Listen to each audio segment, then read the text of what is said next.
Yes, sir. Welcome to the session. The session. And we are live. What it do? What it do? What it do? Y'all already know. Success. JmoneyGibbs. It's the one and only Jzabel, DaTruth. We live. Yes, sir. Welcome to the session. The session. Yeah.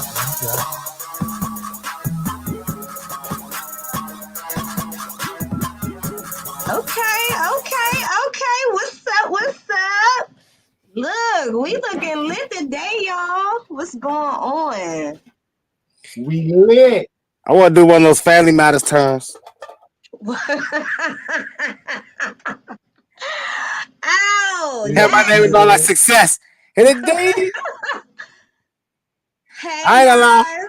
What it do? Oh, what it do? Yeah. I know everyone's like, hey, what's that new intro? What's that new intro? It is something new, something new for the season. Hey, we creeping into the bull season, so every day is just getting brighter. You know what I'm saying? Like getting brighter, getting lighter. If you don't know what I'm talking about, the bulls are definitely coming up on the cusp. You hear me? Taurus season is right around the corner. Taurus season is right around the corner. So all my Tauruses, stand up. It is our time. If you can see, yes, I got the bull tatted on me. And that ain't the Boffman. That ain't the Boffman, everybody. What's up? Okay, guys. Oh my gosh, we have so much to talk about. How was your weekend? No. Listen. First of all, let me tell you how my weekend was. My weekend was crazy, and then I seen the headlines for today's show. So, it's just crazy. It's a crazy party, I guess, for me. I ain't gonna lie to y'all, young. I ain't gonna lie. I made it through this weekend, but I just like went to bed early just so this weekend can be over. Really? Okay. Yes, I hated this weekend. This is a horrible weekend. Oh. But I didn't lose any money. I just didn't really make any.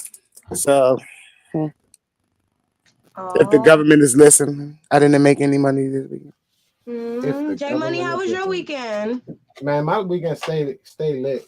You know what I'm saying? I'm always doing something active. Was doing some filming stuff, some acting stuff, always getting to meet new people, which is always fun.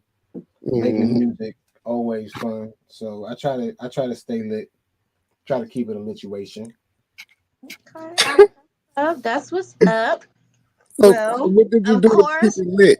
if you guys don't know, my weekend was, it was pretty good as well.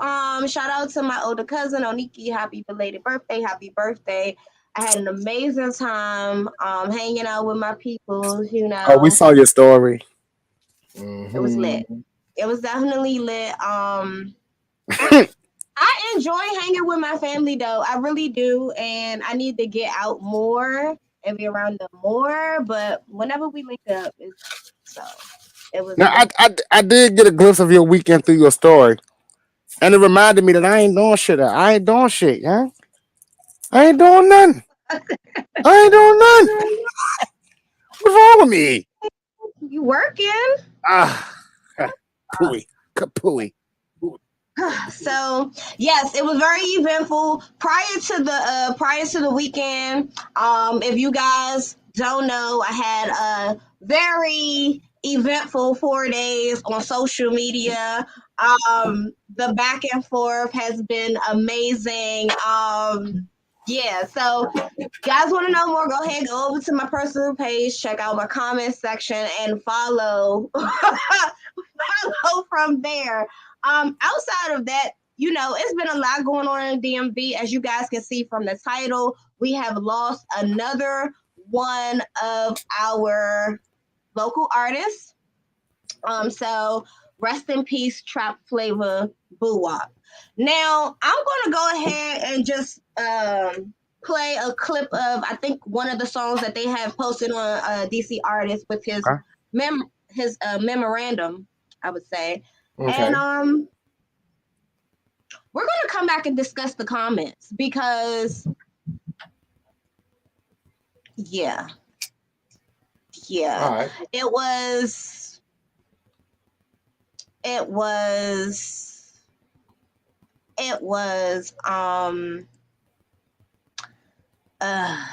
don't even know how to say it, y'all.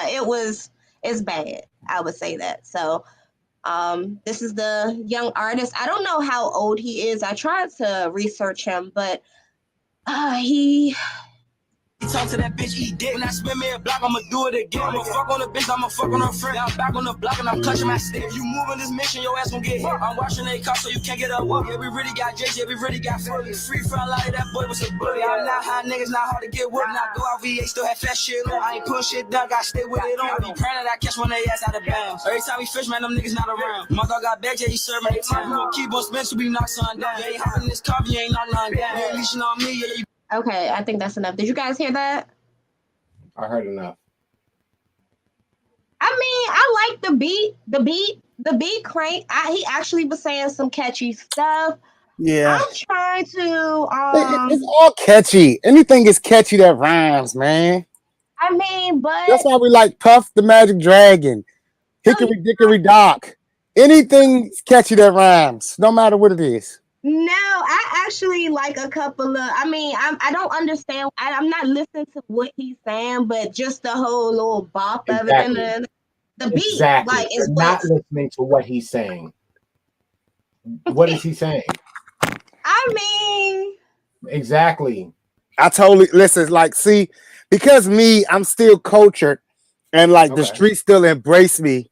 I know exactly what he's saying. That's just how it is. You don't know what he's saying. You ain't in the streets like me, J Money. You ain't in the streets like me, J Money. Listen, okay. What you want? Well, I'm probably in the streets more than you. What you don't understand is I have a teenager. I understand. I understand more than you think. No. You definitely. I got several teenagers. That's not the thing. But I'm talking about this type of lingo is a different type of lingo. Like this is straight up DMV drill music at its finest. Exactly. I think he looks very young, but I'm not sure if you guys can see, the comments. But look at this first comment here, right? I can't really read it, but what it says. Oh, well, it says, ha, ha, ha, ha, all that dissing. Yeah, I mean. Like, then it goes on, and I know you guys can't see the comments here, but go ahead. Let me just say this for get a people. chance. Just go check it out on the DC Artist page. Basically, they're going back and forth about who killed who on whose block. Mm-hmm. Like, that's why so and so your man got left. Like, I'm reading the comments like what is really going on here? I can tell you, Chicago. If you make music like that, what do you expect the comments to say? Well, you know what I did want to do is I kind of wanted us to just go through his social media page and see.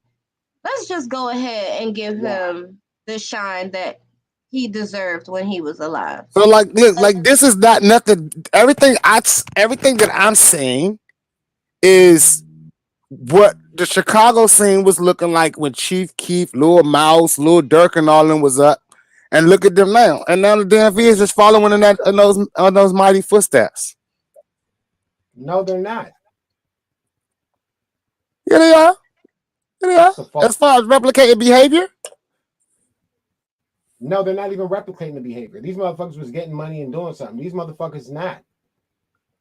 Nah, that's cap. These little niggas get money. Look, can we just give Trap Flavor Boo-Wop a moment of silence, please? Because it's unfortunate. Like he was disabled at 7K, but he really don't really have much of a presence. And that's just me being honest. That's not me throwing any shade. He really don't have much of a presence, and he's already lost his life. Like, what type of They're not getting, like I said, they're not getting killed for their music. They get killed for their lifestyles, the things they're doing. Well, that's funny because then Glizzy say on his last Say Cheese interview that it's not about the music, it's the lifestyle that you're selling that's going to make people gravitate to your music. And I don't know. It's just sad. It's really unfortunate. I mean, like think about it like this, right? All these people want to be somebody. I'm not gonna lie to you. And some of these artists look at people that go commercial as corn. Yeah. I mean, they living out what they call their dreams, their rap dreams, and some of them are dying early because they're fulfilling their goal.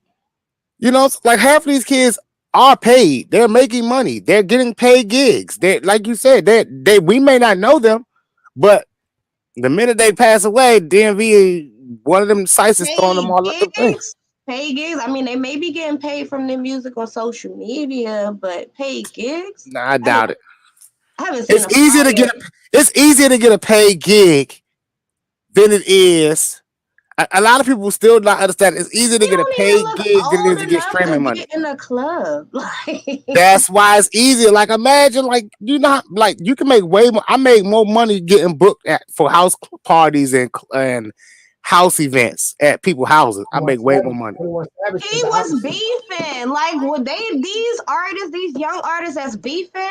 They don't be performing nowhere. They shoot their videos, they put their music on social media, and and they talk shit on the internet. Like that's pretty much what a lot of young artists are doing. Well, we're in a jugger world. We're in a jugger world anyway. Them niggas get money off selling whatever they get their hands on. Savage said he gets more money off touring than he does off the streams than he does off touring. We're gonna get into that in a second, but. Elway here, he posted this, and I just kind of, wanted to get your thoughts on it. He says, you internet MFers is wild hype. The beefs, y'all, hold on, what? You internet MFers is wild hype the beefs. Then when a ninja get killed, y'all the first ones in the Murder Mayhem PG talking about we gotta stop the violence. Yes, and see, I'm glad you read it the way you read it the second time because he just didn't use his punctuation marks.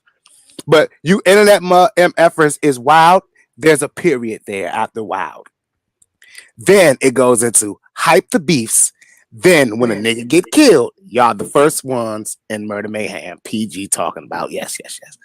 So I don't see. We just watched a page. You just showed us a page that someone was killed, and on that page there was no stop the violence. They were Dickens and having a good time on that feed. Mm-hmm. And it was posted by his good friends over at DC2 or DMV Hood and all them good folk, right? All these promoting ass niggas. Mm-hmm. So he's the internet motherfucker that's wild, that hypes the beefs. He's the one. It's y'all. You're the ones that hype the beefs and then get in the post and start talking stop the violence. That's y'all. Gone too soon. Another up and coming rising star taken from us too soon. When does it stop? Well, it stops when you stop giving them gas on it. Please. I mean, I get it. If it's a celebrity, now obviously when Gunu passed away, you're gonna break that. That's Gunu. You see what I'm saying? Like, if you don't know who Gunu is and you've been living in the DMV area, then you're a rock. You Patrick. You under a rock. Mm-hmm. So yeah, you break that story. But some of these other artists, they ain't giving them no light before that. This like World Star, like back in the day when you used to be geeking to get on World Star, you do some wild shit. Because they told you your music video ain't gonna get on there. But if you fight with your music playing, you in there. You in the pocket. So right message, wrong messengers. Mm-hmm. Well, I guess what he's saying is, don't get mad at me for promoting it. You know what I'm saying? Don't get mad at me. Don't tell me stop the violence. This is what we promote. We promote what you want, what y'all hyped about. Exactly. The key word he used was hype. You know what? That is very interesting that you said that. I didn't even look at it that way. I just was Don't like, shoot the what? message. Like, what are you saying? So we got another message here. Message. All this clicking up shit with the youngins is destroying of what's left of unity in the city. Uptown and Southeast ninjas clicking up to beef with the Northeast hood, driving 20 to 30 on a GPS to find some ninjas y'all really don't know. Just because a rapper does a song with someone you don't like, don't mean he's your ops now. Now, as artists, now you guys are artists, you know, so I really want to get your perspective on this. Are you riding down On your ops? on somebody, on a producer that works with your ops? Let me just Running first and down on 'em? foremost make it clear. I am not a gangster rapper at all. But you get gangster, right? No, I don't need to get gangster. I have security. Shit, man, fuck that. Let me tell y'all. I can give some stories now, right? I can give some stories, but let me give you this one story.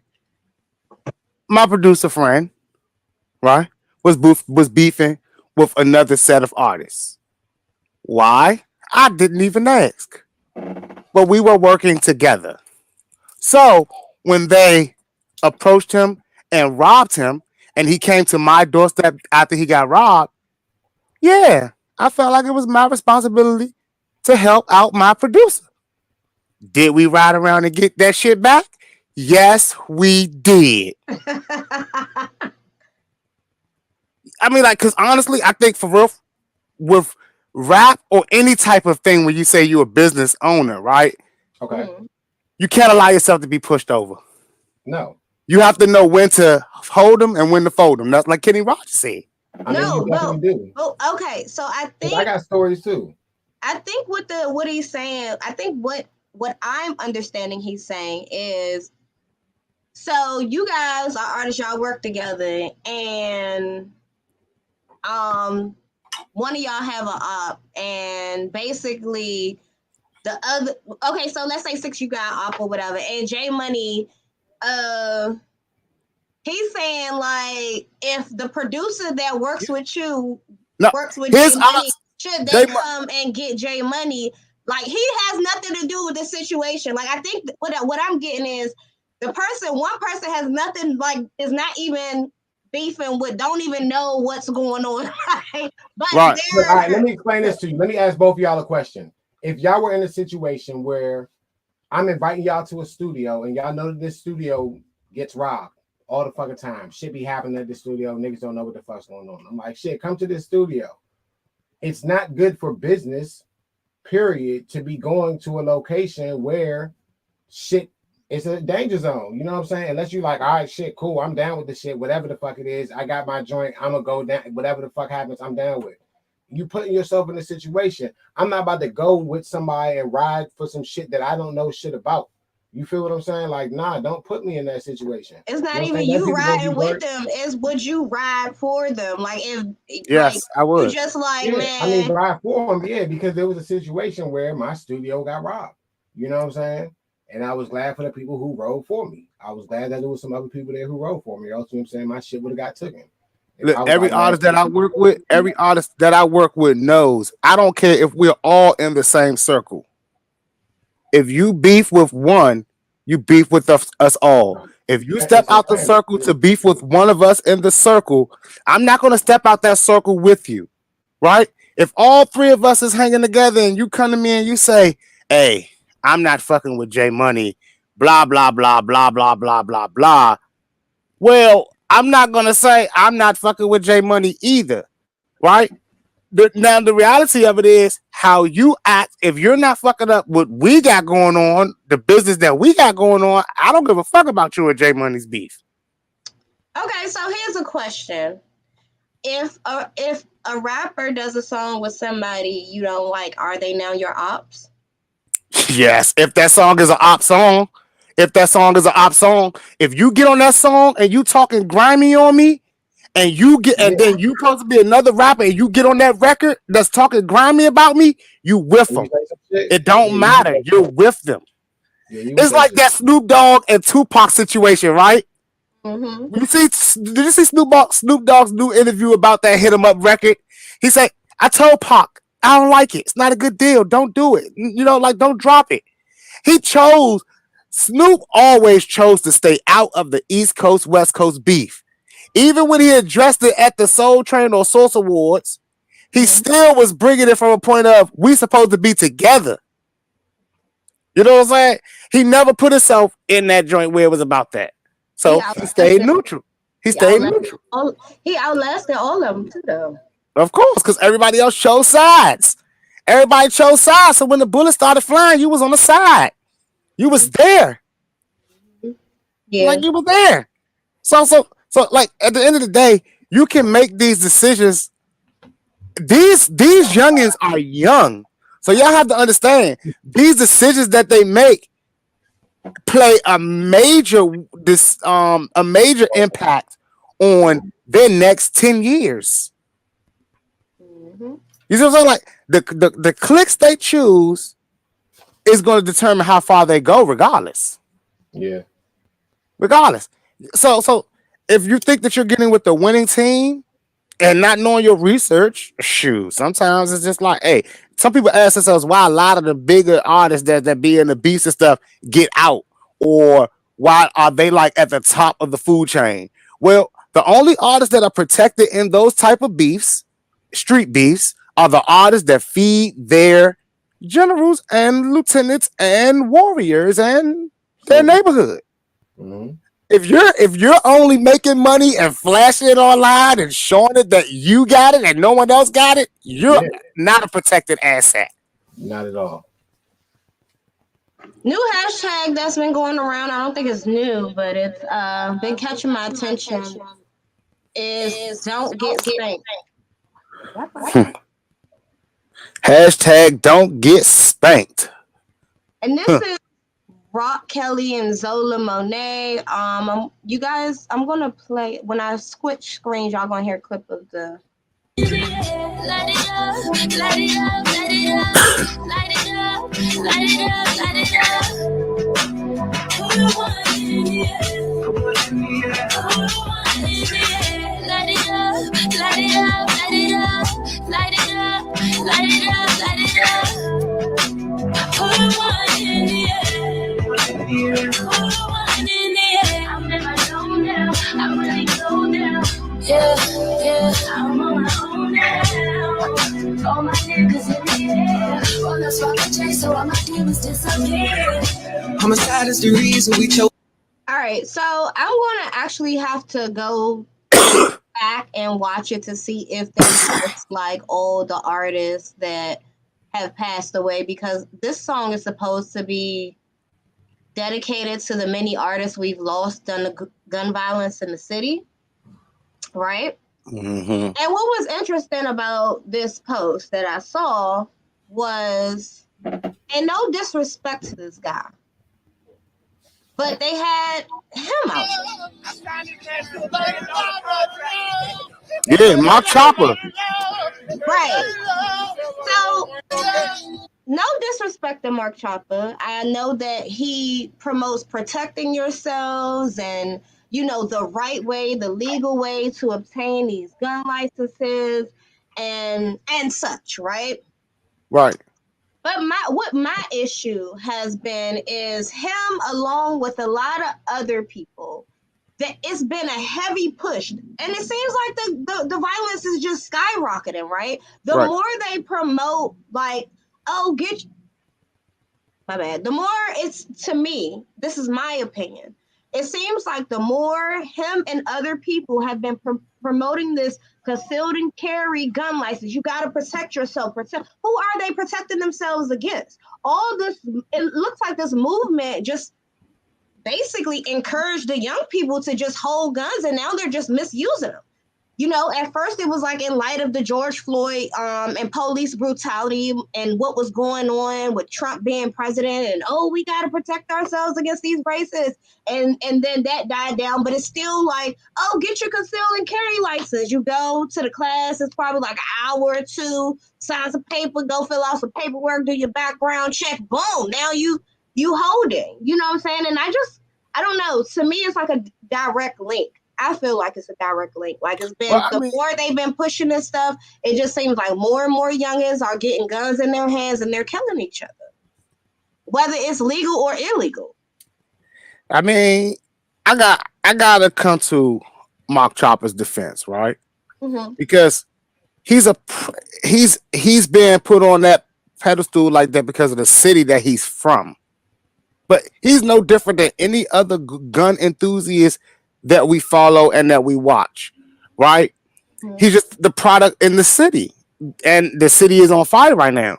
But I'm inclined to take the latter, because there's a lot of people who are walking around less worried, less afraid, and more understanding of what's going on around them, that these youngers are wilding, that the streets are not safe, and you have to protect yourself. Mm-hmm. And if you want to learn how to be able to protect yourself safely and not lose your streets to fear and terror of all these youngers running wild, I'm here to help you.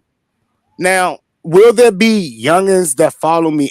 And yes, but my job is to hopefully convert them and show them, like, let's get old together. You know, like, let's do this the right way. Let's stop killing each other. Like, we can't speak for anybody that don't reach out, that don't want help, or that don't want to be good. That's going to happen. If they want to be bad, they're going to put them guns in their hands, regardless of who is in front of them. Who is the spokesperson? I completely understand that. I just, you know, and I enjoy watching his page. I like to see him and his wife when they go out and they be shooting and stuff. Like, it's interesting. I enjoy watching that kind of thing. And it's not just him that I'm talking about. I'm just saying in general, since there's been this conceal and carry 150 class going around, it just seemed like these youngers just been killing each other every day. Like, I don't know. I said this was going to happen. I don't know if it's a direct link or not, but from my viewpoint, it's like, wow, the more I see these flyers, the more I see dead rappers in the DMV. Like, yeah, no, listen. Remember when we broke the story about them legalizing the right to now carry guns in DC, in the DMV? You remember what I said on this show? I said, oh, it's about to be the Wild Wild West. I mean, it was the state was so strict on handguns for so long, but stuff was still not going really like they wanted it to go. But then they passed this law to appease, and if don't nobody want to say it, let Sixxcess say it. They passed this law to appease all the white people that they were selling high-value DC property to, that didn't feel safe walking down the street by the same person who's been living there for the last 30 years. Mm-hmm. So they passed this gun law. Now, it backfired on them because they couldn't just say, I mean, yeah, sure, back in the day, we the people, you know, we the white people, but they were able to slick these words in there. But today, they can't do that on us. They can't do that. They can't just come out and say, all the white people that just moved here, you guys can get a gun. No, the regular DMV DC people cannot. If you were born here, you still can't. But everyone moving in rich and white, they can protect their property. They're good. They can't say that. So they opened up the floodgates. Now, the only problem is this has been going on now, right? The only difference is now no one is stopping these people and asking them, hey, you got a gun license? You got a gun license? Everybody walking around with a gun. Don't matter. Everybody walking around with a gun. Sometimes two. Sometimes two. So yeah. It's definitely been going up. I had seen a comment and it was in the comment. Oh man, I don't want to laugh, but it was in the comments of the guy the rapper that just passed away, Trap Flavor Blue. And basically one of them was just like, oh, just let them keep killing each other, then the area will be livable in 5 years. And that's it's not funny. It's not funny, but it's kind of true. Like, It's weird. what you said about the DC appeasing the gentrifiers, well, maybe it was killing two birds with one stone. Boom, we give y'all, we let y'all be able to protect yourselves and also open the gate so more people will have access. They just gonna kill each other off anyway to make the city safer for you. Like, I don't know. I mean, that they really killed two birds with one stone. I mean, they really didn't, because half of these youngins that's dying are leaving a little baby behind. so it's just dying all over. You know what I mean? It's not dying. It's not, not going to recycle anything. And they're not doing anything to help the youth, help the kids. I mean, half the programs they had, what do they do? My little brother who lives in DC, I said, bro, did you know about any of this stuff? Did you know this? Did you know this? He said, nah, I never knew it. I said, dude, you've been living in DC all your life. You never knew they had these programs to help y'all, apprenticeships and internships and all this stuff? No, I never knew. Well, damn, you think instead of a damn police officer on every block, you'd have somebody on every block telling them, hey, go down here. You want an apprenticeship? You want an internship? You want an apprenticeship? You want to learn how to be an electrician? You want to learn how to be a plumber? You want to learn how to do any other thing? Programs. It's programs like Year Up. There are apprenticeship programs. There are programs. But these programs have been going on for years, but they're acting like this is some new shit. Like, these programs have been going on for years. Yeah, but they don't know about them. They're not being. It's not like the guidance counselors are walking through the high schools and telling them this. They're forcing them college. Yes, they are. Yes, they are. That's maybe at some schools, but I know not at mine. I went to a DC public school, and our education was not the best, but at least I knew about back then what was DC summer jobs or SAT prep classes that I can go and take at Woodson. Yeah, that's and I wasn't. Like the stuff is there. A lot of kids just, when you're a teenager, you don't really care what's on the bulletin board. You don't go look over there and read what's going on. When the student announcements come on in the afternoon, do you really sit there and listen to what they're saying, or are you talking to the person next to you? So I don't want to discredit like the school systems that do their best to take care of people's kids. Well, I also want to address the school systems that don't, because I was a starting quarterback in my high school, went to 3-4 state championship games, never ever heard anything about an apprenticeship program at all until I was damn near 23 years old. All they ever pushed was college. They never pushed any other trade schools or any other type of options on us. It was just play well enough to go to college. That's not their job. It's the education system. Why wouldn't they push you to get more education as opposed to going to a trade? Like, that's not their job. I think that's the home job to tell them, well, you know what, son, you don't have to. They keep talking about college. Let's see. Right. Ask them, is there something else out there? Or that's education, though. That's education. Or whatever you're passionate about. Like, if it was a kid that was passionate about building things, always building Legos and building stuff like that. They have something. This is what I learned, because I finished high school very early. So I learned that there was a program where you could do it for a year. It's 11 months. And after that 11 months, you get a stipend every month, a living stipend. But how did you learn that? Right. How did you learn that? Because I went to college for 9 months and I was like, I don't want to do this shit. College dropout, listening to Kanye West. As I told y'all, I dropped out of college. And I was like, my point. It's not because I didn't want to learn. I enjoyed learning, but like sitting in school, sitting in those classes wasn't meant for me. Like, I had. What if somebody would have helped you with that earlier? Somebody helped me with it, like at the right time. You know what I'm saying? And I'm talking about, what if they helped you with that before you even got into college to become a college dropout? Because you have to go to college to know if it's for you or not. I'm just saying, option. I think I always tell people that's an option. You don't have to go to college and waste thousands of dollars on an education that you don't even want, because you still have to pay that back whether you want it or not. Or whether you use it or not. That's the key. You gotta pay it back. I know people who went to college for 7 years and work at Target as a manager. Like, what the fuck? Somebody told me that there was somebody with a PhD working but at the end of the day, job. I knew a lady with her master's that didn't have a job. She couldn't find employment. What this program did was, this program gives you $7,500 for education. So after those 11 months, you get your living stipend, which is either $1,600 to $1,800 a month, which is not that much, but okay, you getting something every month. And at the end of those 11 months, you get $7,500. That's only for education. So you could use that for Pell Grants. You could use that for whatever, you know what I'm saying? Anything that is education wise. So it doesn't necessarily have to be college. So let me ask you a question. Courses, or even what's the name of that program? It's AmeriCorps. They have several different programs. There's a Public Allies program. They have one that's just called AmeriCorps program. They have Is it like Job Corps? No, it's not like Job Corps. Job Corps is like, I don't know. To me, Job Corps is some bullshit, but I don't know because I didn't do Job But I think Job Corps is kind of like that. You either, if you're going there for a GED, you could go there for a GED, or you could go there for a trade.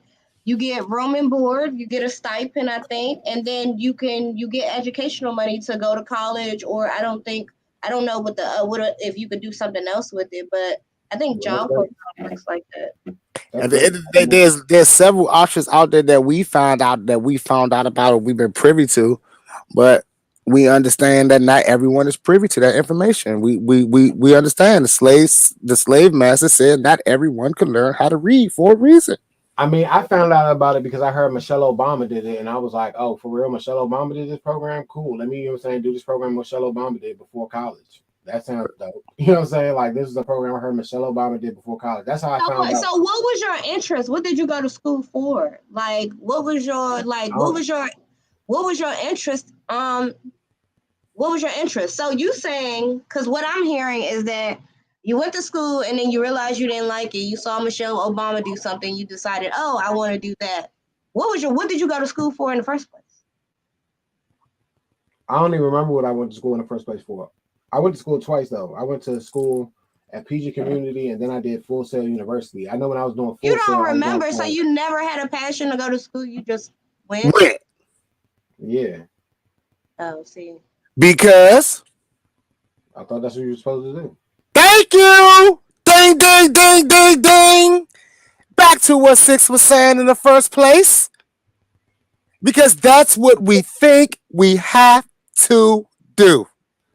You know what's crazy is I don't know what I would have done if I didn't go to school, because I don't like manual labor. So when I think about college, I'm like, I don't know, like what I probably would. I hair school, but then I don't want to stand up on my feet all day. Like I don't like manual labor. So I guess that's why my perspective is the way it is. Yeah, okay. So what did you? What the hell I'm gonna do? I'm not about to be lifting and cleaning no ass. So you went to school to escape doing those things? No, I went to school because I was passionate about certain things. Like there's certain things I was passionate about. Marketing, quantity versus quality. You know what I'm saying? Like I used to do my little 1-2 back in the day. So like that's what I was, like you come to me because you're going to get the best quality and good quantity. You understand what I'm saying? So right. I was like, my dad was like, oh, you go to school for psychology, you're not going to make no money unless you're a doctor. You need to pick something else. I was like, well, fuck it. I go to school for marketing. I knew I was going to school, though. I ain't about to be doing, like, what else was there for me to do? How do you feel knowing in the world we live in today, fast-tracked, let's say 5 years, fast-tracked, the world's top marketers never even been to college. Some of them are in middle school. well, you know what? I never really cared. Like, I think because I'm not really a white collar professional. Like I've always been a little wild, like a little off. So I could never see myself working in an office building all day, every day. Although I wanted to work for a pharmaceutical company or a gun company, because those are the two things that's always going to sell, drugs and guns. But I never was passionate about it. What I was passionate about was helping people and definitely working in psychology, which is why I went back to school. And even now I'm like, well, shit, I don't know. Like, I don't have time to invest to go back and get in debt. But I'm still passionate about it. Like I would love to be a psychiatrist and deal with people with mental health in the music industry. Right. You know what I'm saying? That's something. So I went to school because ultimately I was passionate about going to school for a specific thing. Yeah, that's something that's needed. If you have no interest in school and you feel like you're good, you're good with your hands, or like how J Money's very creative with instruments and all types of stuff. Like to me, I'm good talking, like telling people, yeah, could you do this, or I could do this. Like that's all I ever aspired to do was talk. I lift the finger. I didn't know what I was good at. You know what I'm saying? Like I wasn't doing all this shit before. I didn't know what the hell I was good at. I didn't know what it was supposed to be, but I knew that doing this program gave me a year to figure out if I did what I did like to do or didn't like to do, because you're basically working at different nonprofits. So you're figuring out, you're working with 30 different nonprofits trying to figure out, all right, cool, which one do I want to work with at the end of these 11 months? Because you know what I'm saying? Sometimes the nonprofit will keep you on. And then I kind of was like, all right, cool. My thing was like education. I was like, cool. So at one point, I was even a school teacher. You know what I'm saying? Like it took me a while to kind of figure out exactly what I liked and wanted to do. But I feel like sometimes if you don't know, go in a direction, you'll start figuring it out as you go. Because it took me a while to figure out, like, it wasn't until 2016 I was like, nah, I'm doing music and acting. Like, this is what I want to do. I've done the other stuff. I've been a janitor. I've been a lifeguard. I worked at the grocery store. I've done all the other different jobs. I feel like to become the person I am today. It wasn't just like, oh, I went. So it's no right or wrong way to do it. You see, all of us here all chose different paths, and I like that you said that anybody that's young or that's figuring things out there right now, like whatever you're doing now, it may not be what you do forever. It's okay to feel the waters and figure out what you're good at and what you really want to do. I know we have a lot of artists that follow us. If you feel like music is just not, it was fun at first and you're no longer, try making beats or try managing artists. Like it's other things. You don't have to but don't give up if you haven't put in the work either. So no, that's what I'm saying, because at the end, I'm going to be honest with you, music was always an underlying factor. So I was always playing with a go-go band or learning how to play an instrument, but like I thought that's something that everybody did. You know what I'm saying? I thought everybody had their secret skill in the cut that they knew how to do, their special talent. They knew how to play a guitar or a violin, or everybody knew how to secretly play an instrument. That's what I thought. That is a fact. Everyone does have a secret talent. No, I realized everybody doesn't. No. Everyone does. Not in music, not specifically in music, but everybody does. Not necessarily in music. So that's what I'm saying. For me, music was an underlying factor. Some people might have that talent in something else. It might be a sport, or they might be fast, or you know what I'm saying, something else like that. But for me, it was music. I did play basketball. I was playing sports in high school. I was on the track team. You know what I'm saying? I was playing soccer. I played different sports, but it took me to figure out, like, all right, cool, I like music. You know what I'm saying? Hey, like, you was no good in sports. No, I was actually good as shit. Like, shit. Crazy thing was, I was like that. Like, I made the team. It wasn't like I wasn't. Hey, I mean, that did you. Well, while we're talking about jobs and filling out, what we want to do and whether it's right for us, looks like our jobs might be in jeopardy here. Okay, like I know you guys. Did you guys get a chance to check this out? DMV artist uses AI to interview himself.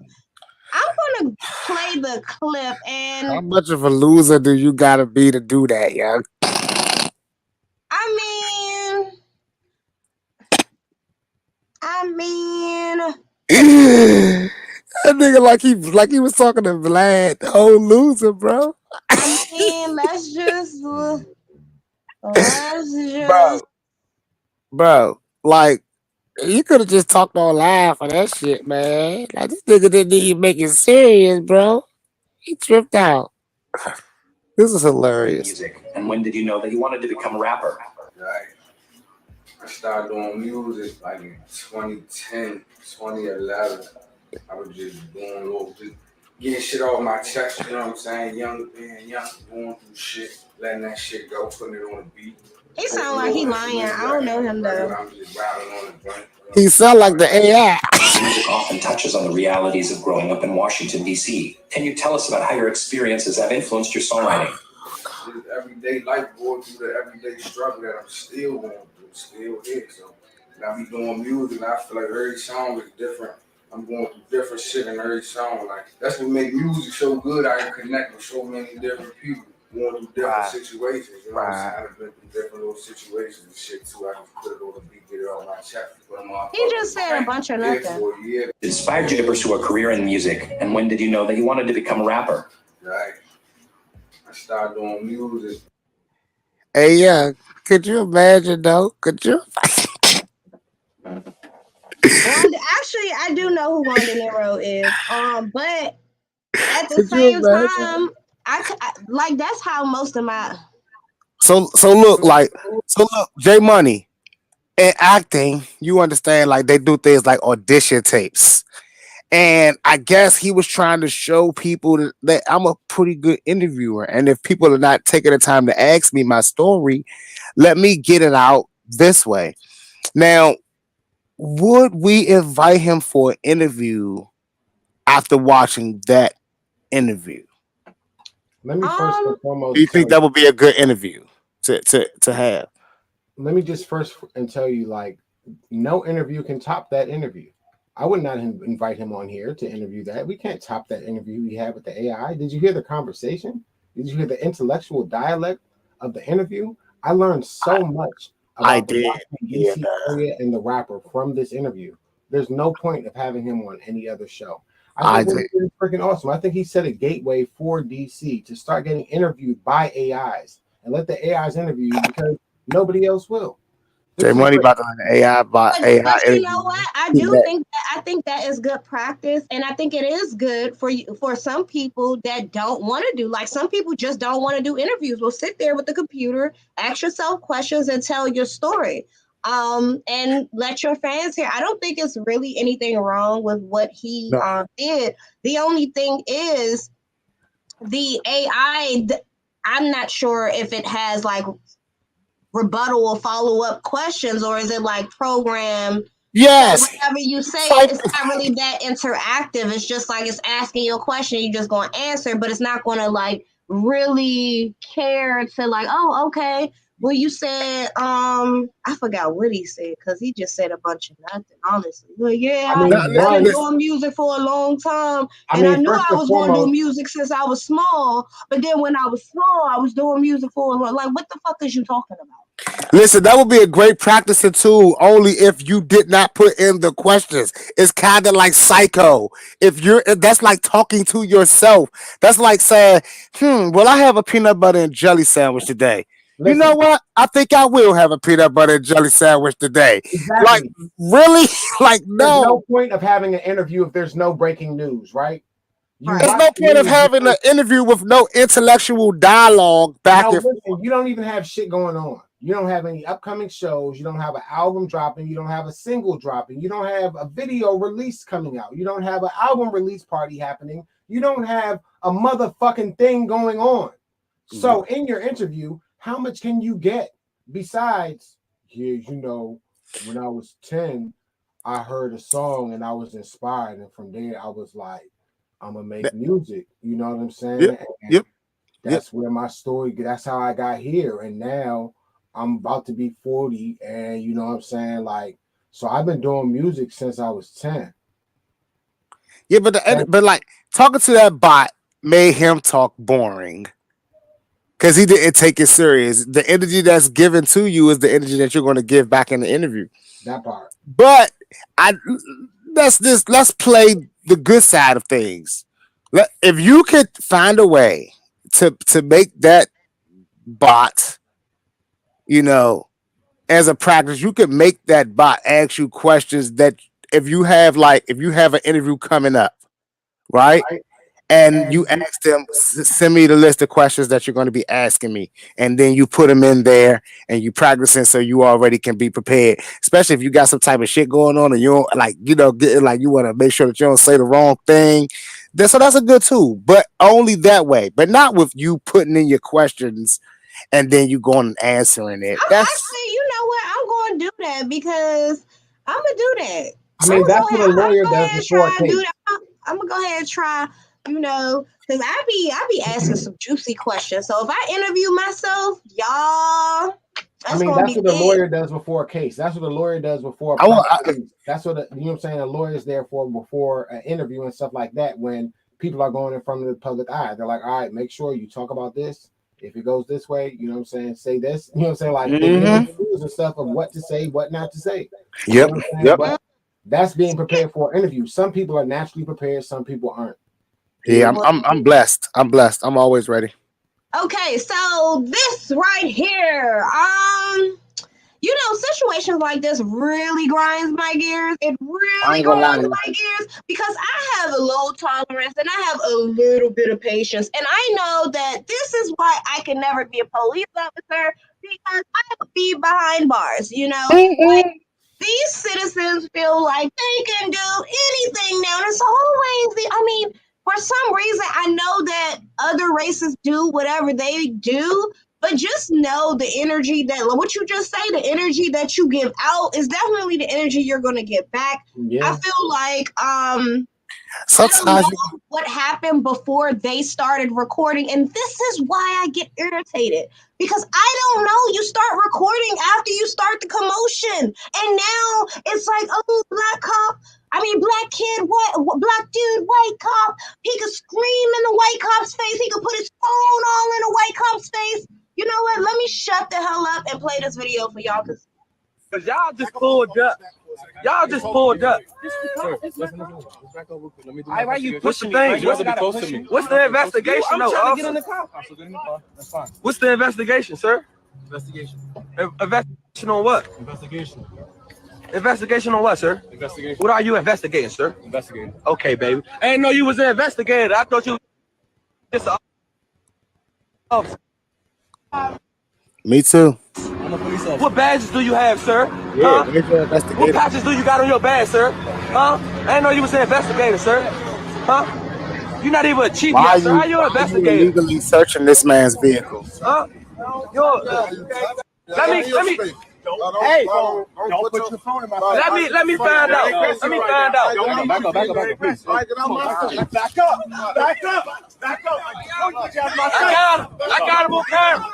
I got him on camera. Now y'all peep that. Y'all see that cop there at the end? That cop right there. That would have been me. Remember that video that you showed me last week? Yeah, that was him. That's that same cop. I don't care. That would have been me. Back the hell up. Why is you in my personal space? You supposed to be 6 feet. So give me 60 feet. Like, why are you so close? Like, I understand that it's a lot of commotion going on, but like, and these the same dudes that be riding down on the ops, but yet you recording the cops. Like, yo, y'all dudes is like, let's see, like, you sitting here crying, you like, oh, I'm recording. What you doing? Like, why don't y'all just pop, get them gone? Like, isn't that what y'all would do to somebody that looks like you? Like, but you sitting here crying? You want social media to do what? Get this officer fired? Like, well, I mean, shit. Disrespecting, like, give people their space. Like, if the officer is wrong, you could be from a distance and still say what you gotta say. You can get that officer's badge number and call into the district and file a complaint. Trust me, it works. I've done it. I've definitely done it, and the officer stopped bothering me after that. To this day, when he sees me on Georgia Avenue, he just looks from afar. He knows not to say anything to me. And no, I'm a female. I did not use no sexual harassment type of claim. I specifically called in for a captain.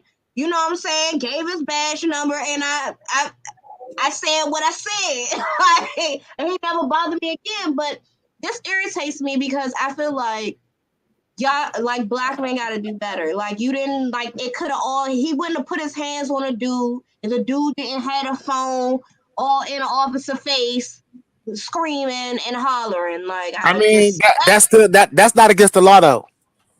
They have a right to record and get as close to get as much identifying information as they can. He could have been holding that camera to get the badge number and name of that cop. He don't have to. You don't have to ask. They are public servants. Okay. Public servants. Okay.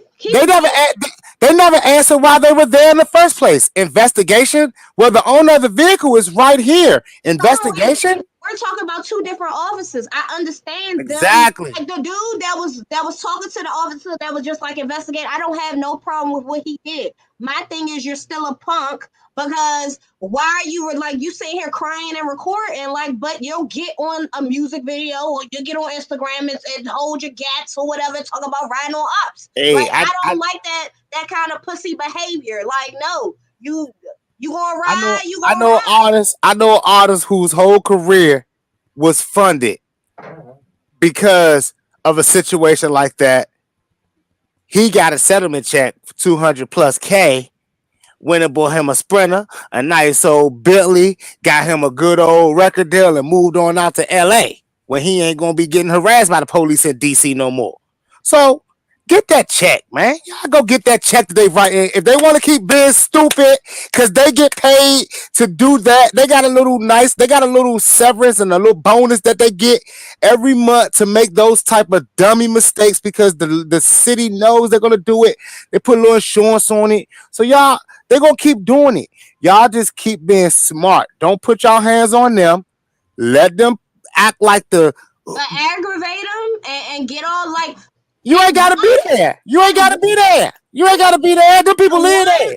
That one officer that yoked the guy up, right?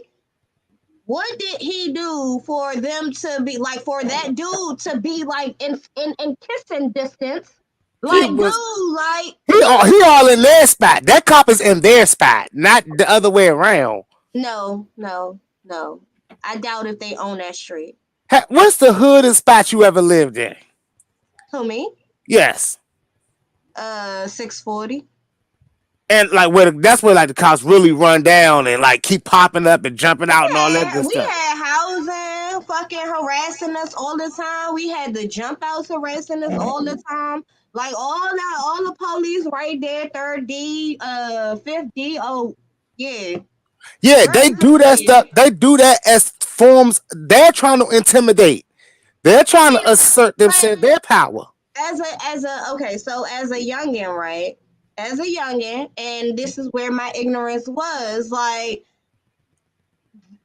okay, it's a government. Okay, so basically the government owns the street. The government owns the buildings. So they have their security or police or whatever. So you're on their property. They have signs that says no loitering, and the police can see loitering to what they want it to be if they want to harass you. You're still loitering. You understand what I'm saying? So now that I'm older, when I was younger, I lived around there. So I'm like, oh, well, I can stand outside however long I want to and smoke weed and drink liquor, even though I'm underage. You can't tell me nothing, right? That's what I thought. Now that I'm older, I'm looking at these grown-ass men outside. You're not in your backyard. You're not on your property. Who knows if you even live there? But for whatever reason, the police come, right? What I seen that guy that got yoked up doing, like, to me, like, you deserve to get. Why are you so close? Like, I don't understand why you. It's just like if the police was that close on you. Like, I mean, like it shouldn't be that close. Like if it was the other way around, if the police was in his face, it was like, and he pushed the police officer, I wouldn't be mad. I wouldn't say, oh, well, he's a police. I would have been like, why the fuck are you so close? Like, that's my whole thing. Why are you so, like, you could give me COVID. Like, what the fuck? Like, back up. Well, we know that young man, they didn't show the outcome of that. He probably didn't go to jail. If he did go to jail, it was out within a few hours. Also, if you pay rent there, it is not loitering. You are free to stand as long as you want if you're paying rent there. Look at you capping for these. No, you know what I'm saying. I was saying, I wasn't loitering, but the fact that I'm already smoking weed and drinking alcohol and I'm underage, whether I live there or not, they have the right to say something. I guess. Because I'm breaking the law. I remember one time the police ran up on our spot, man, and this shit was crazy. All my mans, we all hanging out. We young, like 16, 17 years old, hanging out. Police just pull out. They like, yeah. Everybody down on the ground. We like, oh, bro, I live here, bro. May go knock on my mother door. My mother come outside. Like, nah, they live here. They not loitering. Oh man, but why one of my mans didn't live in the building and they locked him up? As they should. Well, you know, as You they know should. what? I better not do any. See, and that's why But they had to let him go. They had to let him go once people got up in their face and we out there.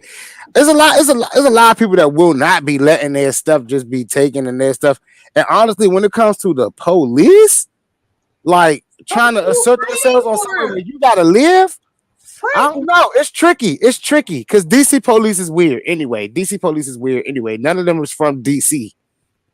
I mean, that's okay. They have a job to do, and the only time that I feel like I will probably feel any different is if someone is not breaking the law. Like if you not like whatever they were doing, I don't know what they were doing because they didn't start recording from the get-go. Like why were the police even there? Like can we get body footage so we can know why they were even there for me to even have, because it can't be smoking weed no more. It can't be smoking weed. It can't be playing music because it looked like the lights was up, the sun was up. It can't be hanging because it looked like they were at someone's car that they were all trying to illegally search. So these are all things that I'm not understanding in today's world. Now I get you probably looking for guns and things like that. You're probably a gun team or whatever. We need to see like they should like. I need to go and find the beginning, like when they first pulled up or when they started walking up, like that foot. I want to see that the first interaction. Like I need to know because we don't know what happened. They could have been outside with their guns shooting a music video and somebody called the police. Now the police come and they're looking for guns. No, they're not supposed to look in cars, but at the same time, these police is dirty sometimes. They're just trying to see was that a false call or you don't know. We don't know what happened. Even still, guns are not illegal in DC anymore, so they're still outside of their parameters. If you are licensed, right? Yeah. Okay, so they ain't even answer for that have stuff. to investigate, which is what he said. They still have to investigate to see if somebody called the police and said they were guys with guns out. Okay, are they licensed to carry? Okay, well then, ma'am, you're good. Or what? They still have to do an investigation. My thing is the investigation should have been we got a call about guns. We got a call about this. We got a call about that. You don't just come up and impede on our spot and start using the word investigation. So they're going to tell you we're looking. So the police come up to you and he's like, yeah, you have illegal guns. He's like, yeah, we got a call about illegal guns. You're going to say, oh yeah, they're in my back seat. First of all, if you don't have a warrant, you're not going in my car. You don't have that right to search my vehicle. You do not have that right. No. Like, so if they honestly ask you, we got a call because of this. Whatever crime it is, and you know that you committed, are you gonna really tell them, oh I don't have any, I have guns and it's licensed here, look? Or are you just gonna be like, man, I don't know what you talking about, you can't be harassing me. No. Man, look, get your phones out. I'm gonna take the latter. In today's world that we live in today, if the police run down on me and they say we have guns, my gun is in the back, here's my license and here's my ID. Let's go. I'm sure that's I done watched so many clips of the DMV where the police run down. The first thing they do is push the dude over, find the gun, and then they looking like goofies because the dude has a whole gun license in his ID. You don't think they was acting suspect? Well, I don't think that anyone's acting suspect when you're running up and you're looking in my stuff. My car is just like my house. That was one person's car. The rest of them, what were they doing? If all three of us together and the police pull up and they start looking in your car, I'm going off. What are you doing? If the police start looking at J Money car and I'm with y'all, I'm going off. You best not be impeding. Even if the officer lets me get in my own car, you're still going to be arguing with them because obviously the dude, he was like, don't push me or something. He was like, I'm just trying to get in the car. He said, okay, go ahead. Then the other dude was like, what are you investigating? What are you investigating? Like, so the person whose car it was that was trying to get in the car, from what I see, the police officer was like, go ahead. Like, he just lightly said, I don't know if y'all heard it. He lightly said, go ahead. While the other two, who probably, I don't know if they got a car or not, they look like they ain't got shit to lose, obviously, are harassing the police. Like, I'm not. I mean, they could be brothers, they could be cousins. I'm not going to speculate. I'm not defending the officers' illegal investigation. I need to know why they were there to even assess who was right or who was wrong. But while we're talking about who is right, who is wrong, let me go ahead and share this next clip. Because this speaks to, you know what? I'm just gonna pull it up and y'all can see what it is. So, bruh, 70 years in prison. Bruh.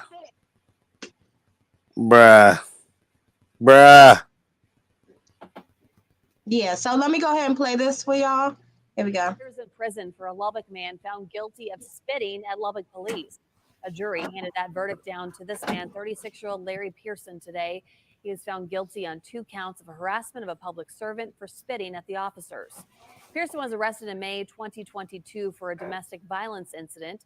As he was being taken to jail, Pearson started kicking the doors of the officer's vehicle. When an officer opened the door to tell him to stop, Pearson spit at both of them and continued spitting at them until he got to jail. Pearson also had prior convictions of aggravated robbery and continuous family violence. He did 70 years in prison for a Lubbock man found. Woo! Thank you, Jesus, for clearing it up. Okay, cool. I'll let y'all go ahead. I'm okay with that. You're okay with that? What? Yeah, I'm okay. You just hold on, wait. What happened to the? I'm okay with it. Did you hear it? Did you hear the end of it? Did you hear the end of it? Come on, man. That guy's an animal. Now that's a problem. He's an animal. That's a problem on the streets. That is a problem.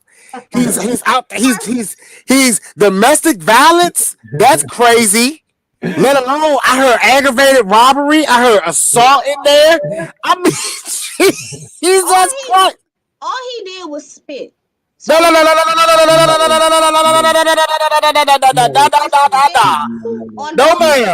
ma'am.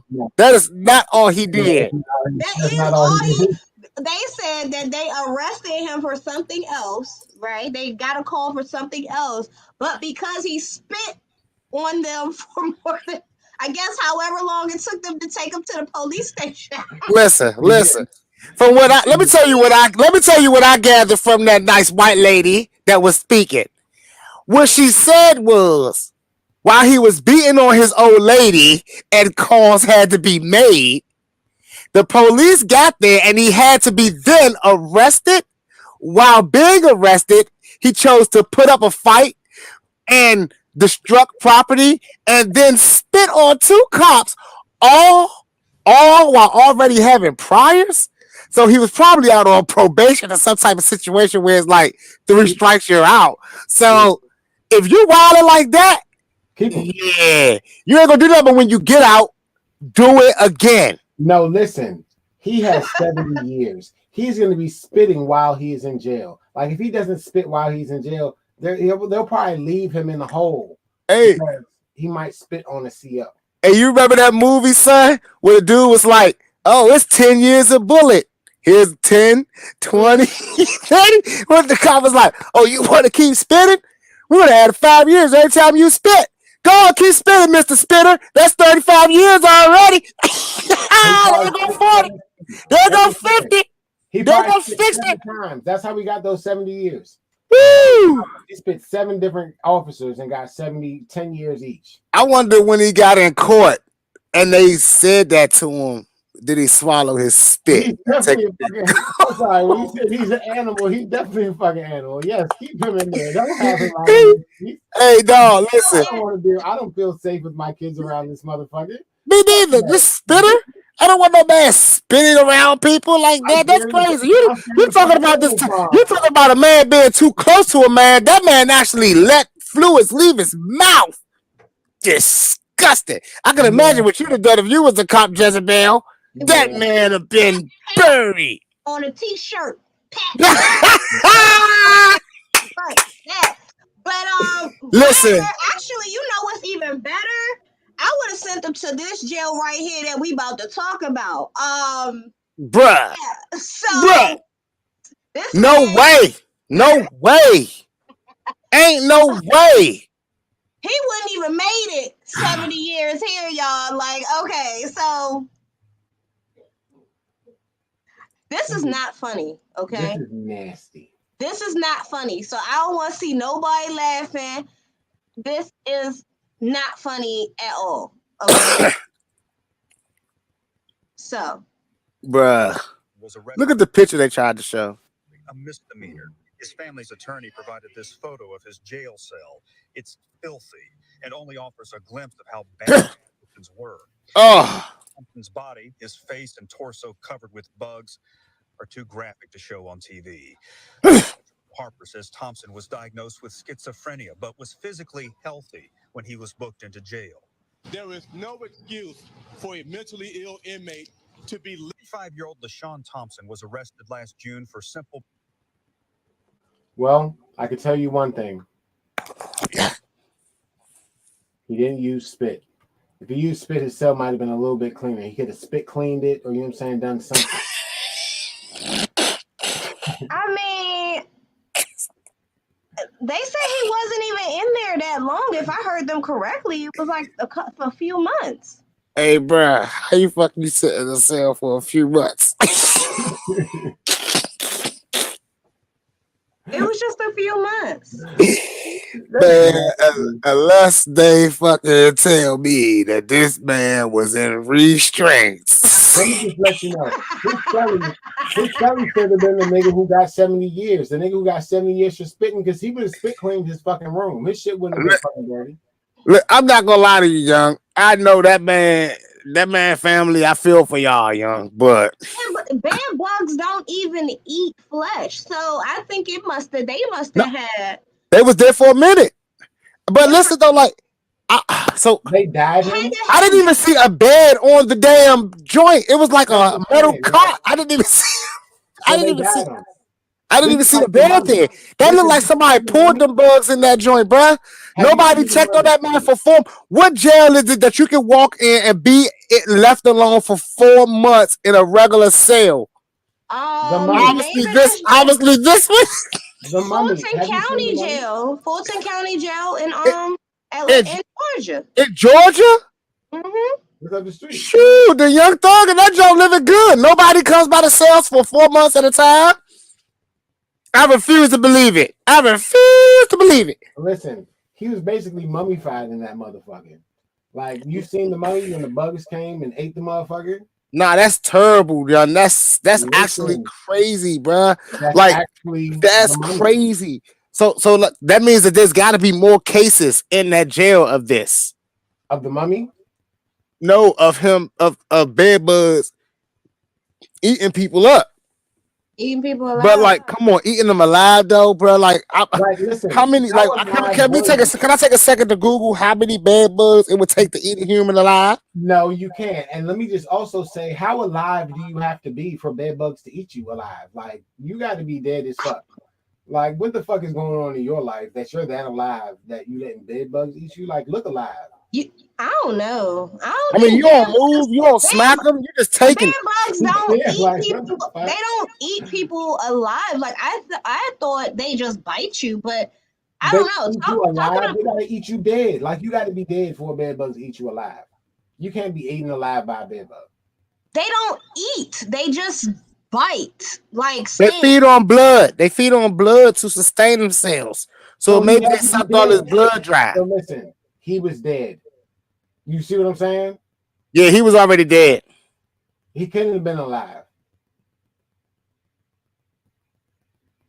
If you go to the morgue and they say he died by bed bug. They can't put that on the fucking no. Bro, could you imagine a person coming up to saying like, yeah, like I something is eating my stomach, and they lift up their shirt, their whole stomach is partially gone, and it's like, I don't know, go back to your bed.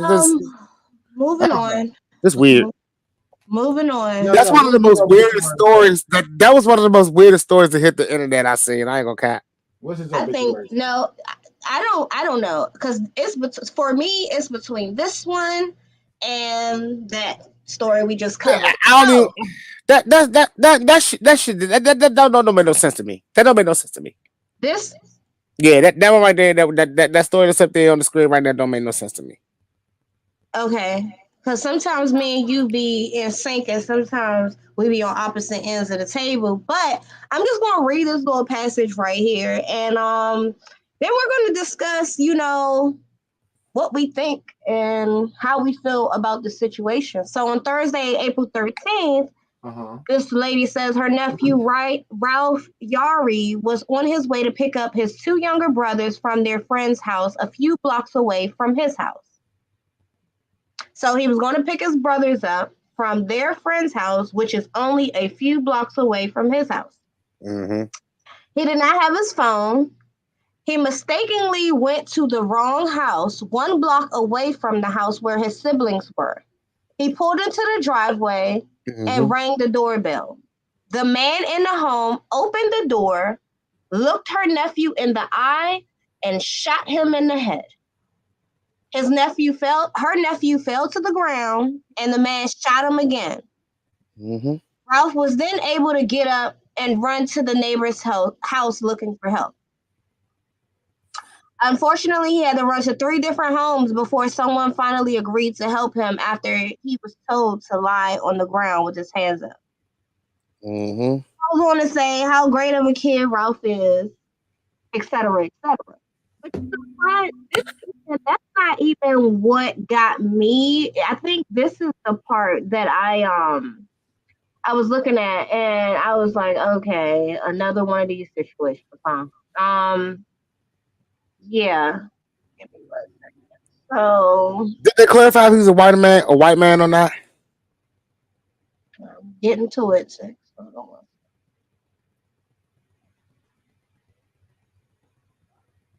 You see that?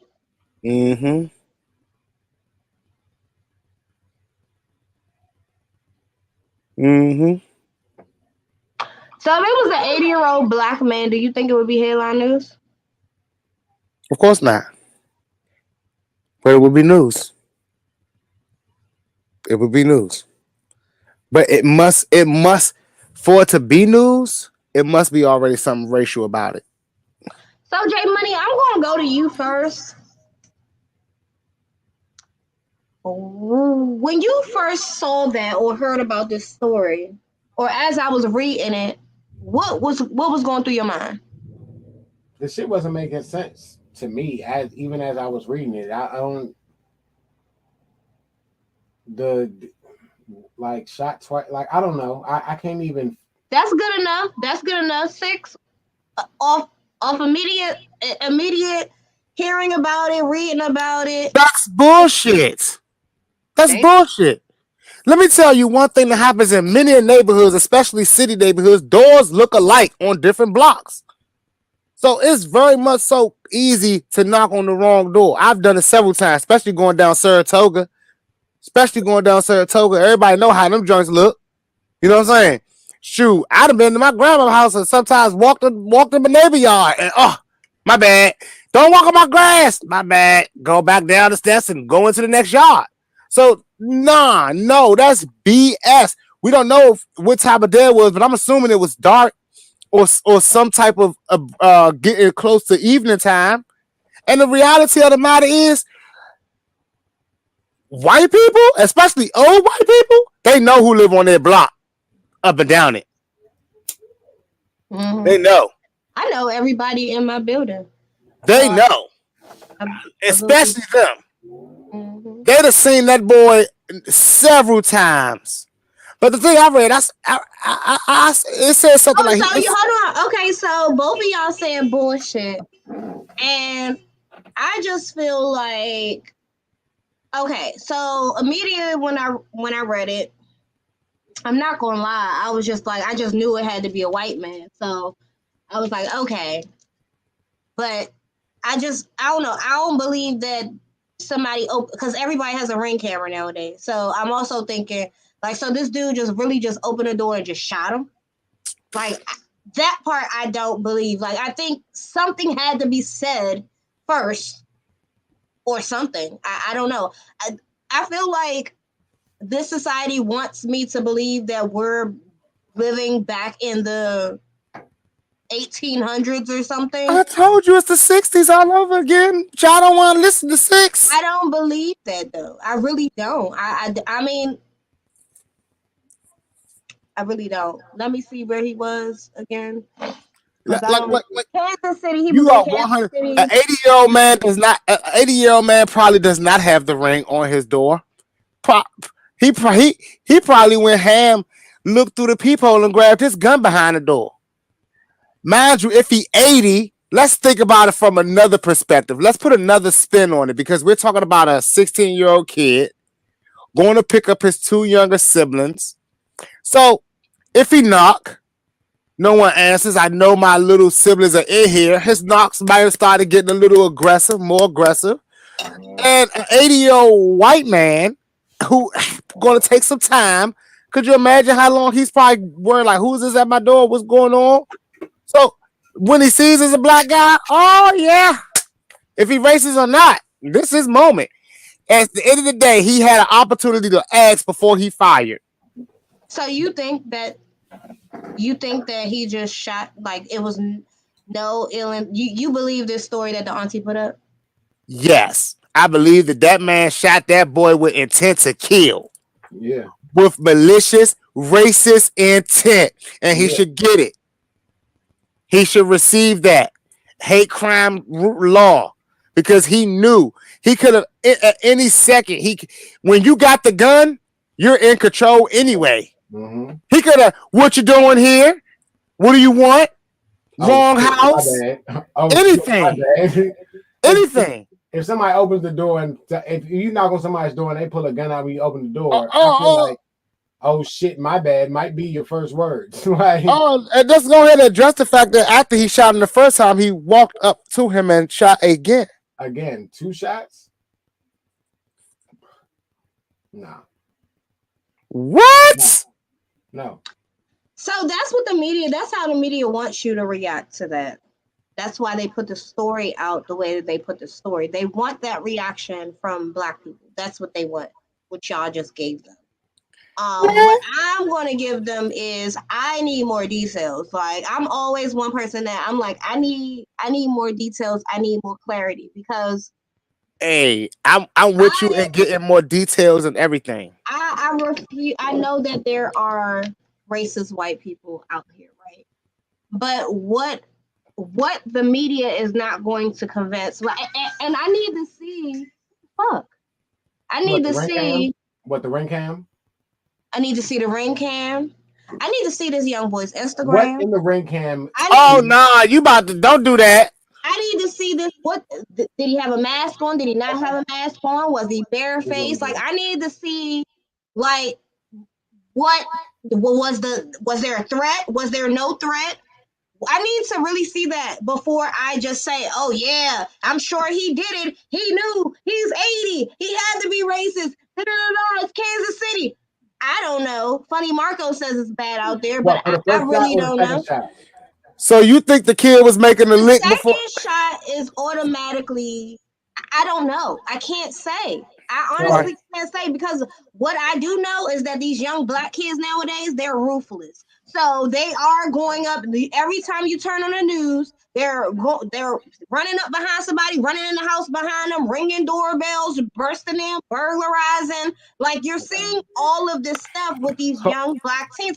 And I'm not saying that should make you just shoot first and ask questions later. But what I am saying is that I understand she put out all these achievements and all of this stuff that he had. My next question is, has that boy been to the friend's house before? And what 16-year-old is running around with no phone?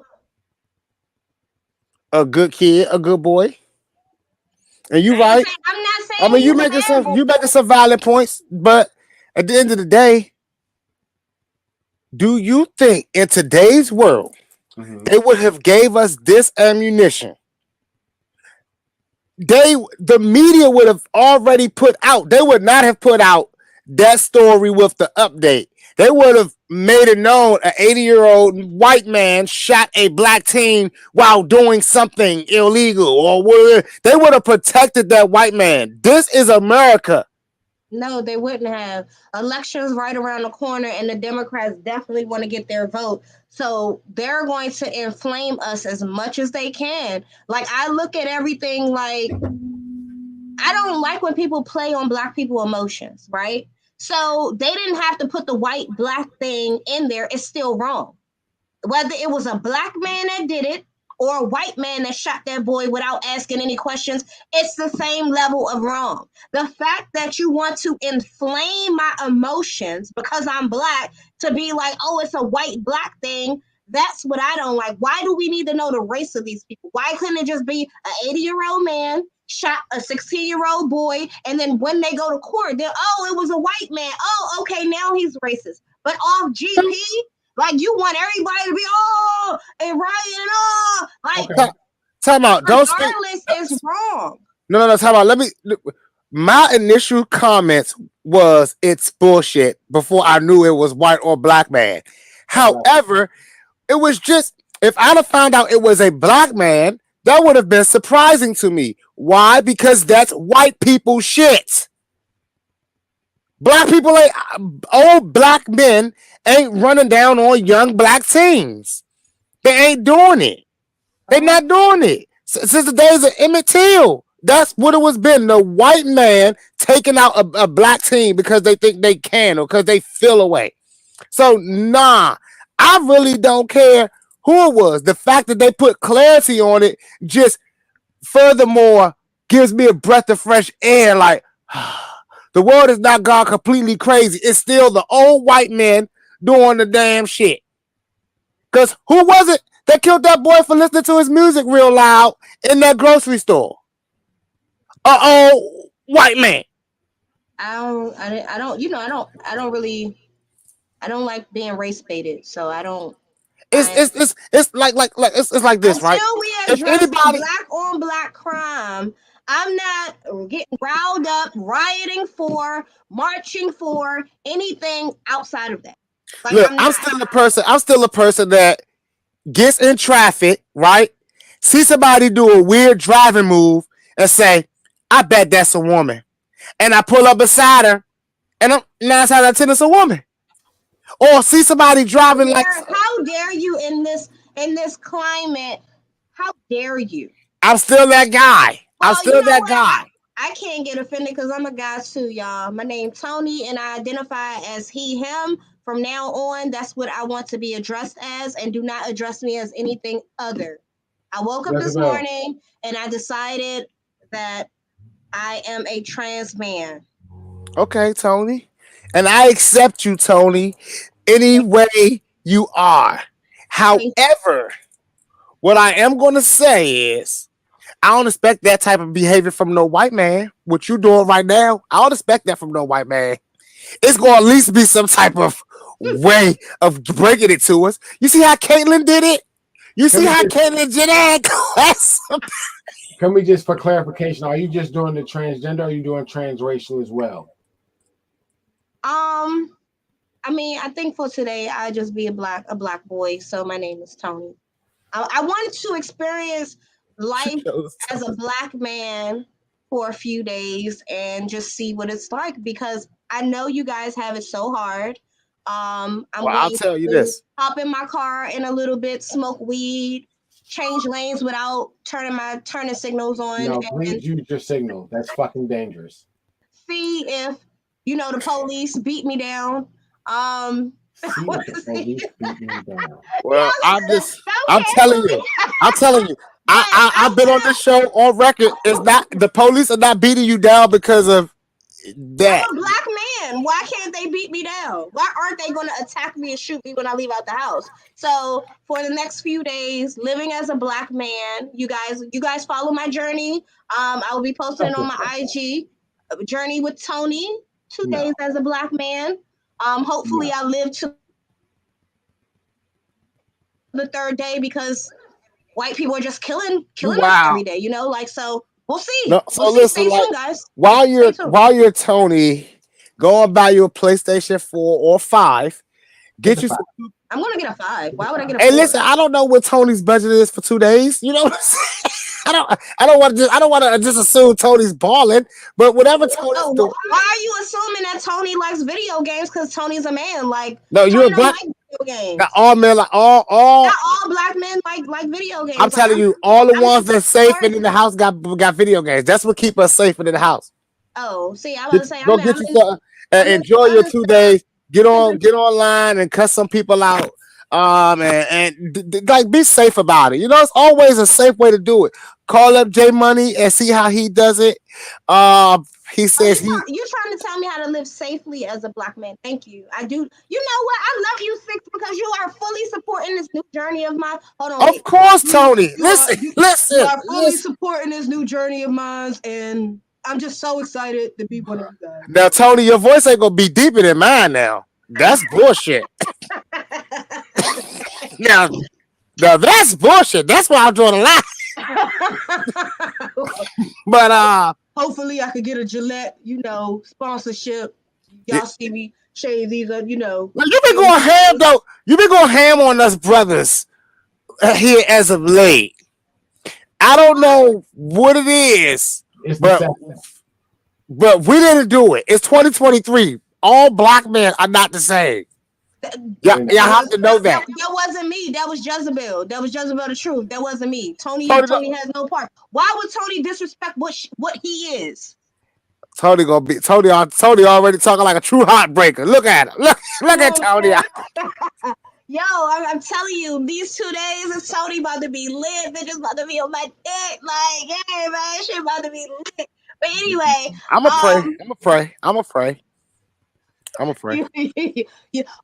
so yes, I have been going ham, and I wasn't going to talk about it today, but I guess since you already introduced it, I might as well. And I figure it's a predominantly male fan base. You guys don't boycott me, don't cancel me.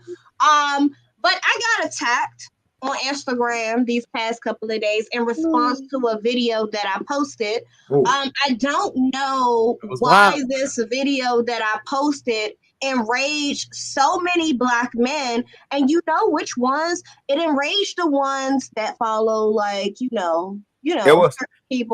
It was your comment. Type black guys. And they were just coming at me like they was going ham, like they was cussing me out. And basically, I have posted. If you don't know what the post is, just go to my personal page and you will see it. You will see all of the dialogue there. But Six, me and you was kind of. I got in it, y'all. And I Shout out Kevin Samuels. I want to know why so many men got offended when I talked about male independence. And before I let you speak, I'm going to actually play this video, you guys, of this man basically addressing me, this black woman, you know what I'm saying? Well, addressing Jzabel. I got to remember, I'm Tony.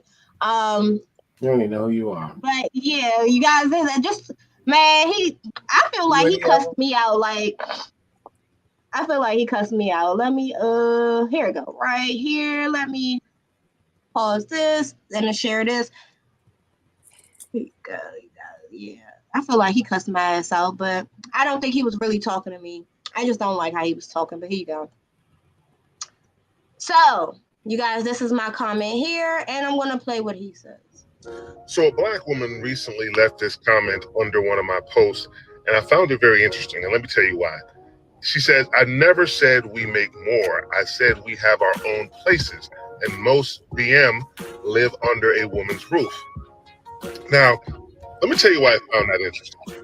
So a few days ago, I read this article which talked about a community in Denton, Texas, which wanted to ban Section 8 rentals.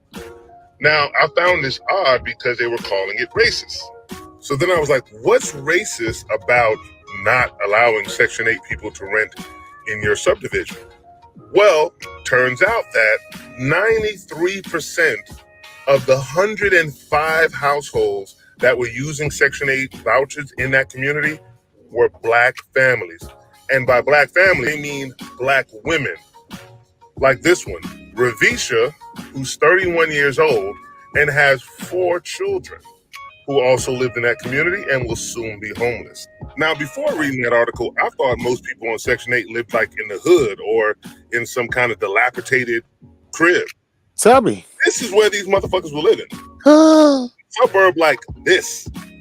This is their community pool. Yes, Ravisha and her 4 hood rat children were living in this neighborhood with 4 hood rat children. The homes in that neighborhood are right around $400,000, which for a suburb of Dallas, Texas, is very expensive. Ravisha would be paying a mortgage of around $2,500 if she were to buy this property on her own, which more than likely she probably would not be able to afford because that would mean she would have to make around $75,000 a year, and only around 10% of Black women even earn that. The majority of Black women earn less than $50,000 per year. 75% of them do, actually. Shit, so it's easy for them to make comments like this, taunting Black men and telling us how we don't have our shit together and how they have their own places and we live with our mama. But bitch, you live with your uncle, Uncle Sam. All of y'all pop this shit because you have the government subsidizing your life. That's why it's so easy for you to say, I can do bad all by myself, when the reality is you're not doing bad, you're doing good, and it's not by yourself, it's with the help of all of us taxpayers. So a Black woman...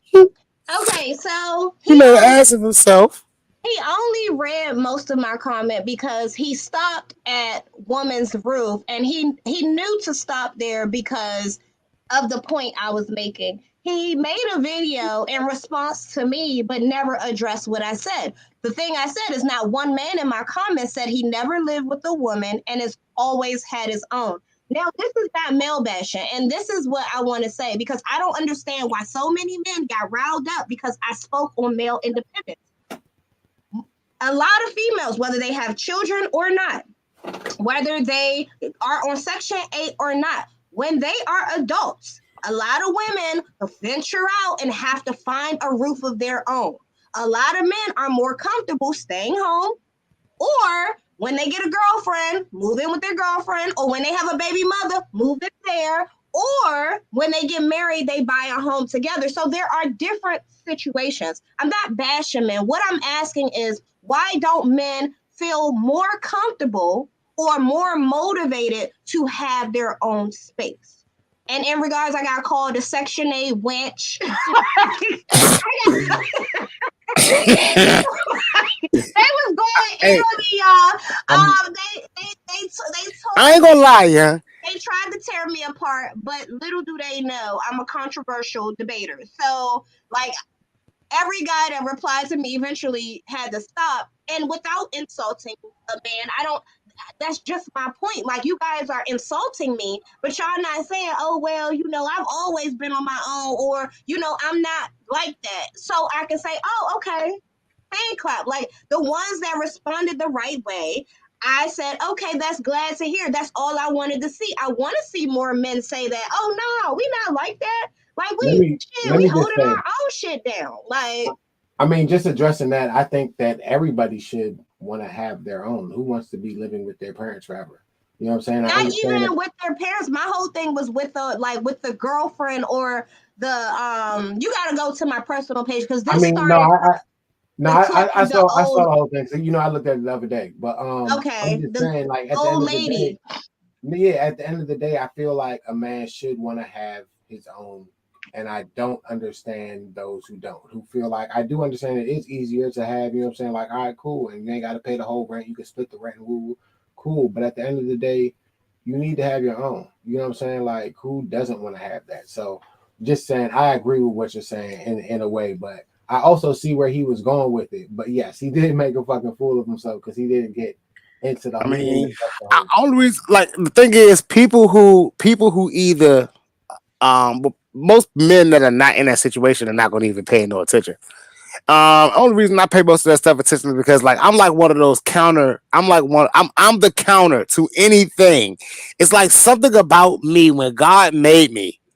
He made me go through all these experiences because he knew that one day I'd be here as hosting and talking about these experiences. But I, for one, as a man, have never, ever, ever, ever lived with a woman that was not my wife.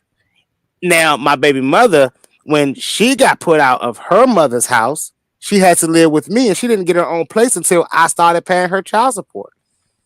You see what I'm saying? Like, see, so my whole thing is even you seen one of the guys that actually. So how I got attacked was one of the guys that was in our conversation on my page. He went to this guy's page and he tagged me. So me and him are continuing the conversation that we were having on the first page, and he's a good sport, the sharpest heathen. A good sport.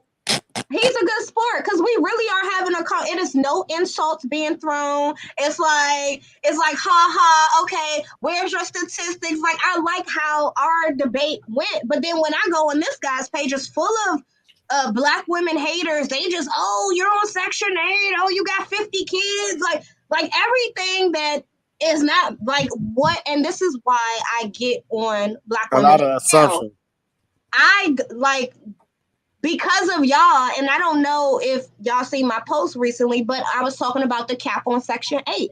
Like, we all get looped into certain stereotypes that's not us, okay? And I understand that. But don't come on, like, just say, no, that's not me. Like, why I gotta be all these, like, bitches? No. Like, why I gotta be all that? Like, why you can't just be like, oh, that's not true. Like the dude said, he told me, he said his situation. And even when I responded, like, well, whatever, he was like, okay, but I'm married. Like how you said, like a lot of guys are married. It was like, you know, no. Well, Tony. I'm glad you're gonna spend the next 2 days as a Black man because you're gonna understand something. Yeah, I am. I hope I don't get all get thrown in the group and group together no matter what we do. That's why you was on your. Yes. I didn't loop everybody, and I said most. I didn't say all. I didn't say you Black men. I didn't say you Black men. I said most. And even before just that, because you make a few success stories don't mean it's cool. Like, yeah, most of y'all are dumb. Few of you guys are smart though. Few of you guys, just a few.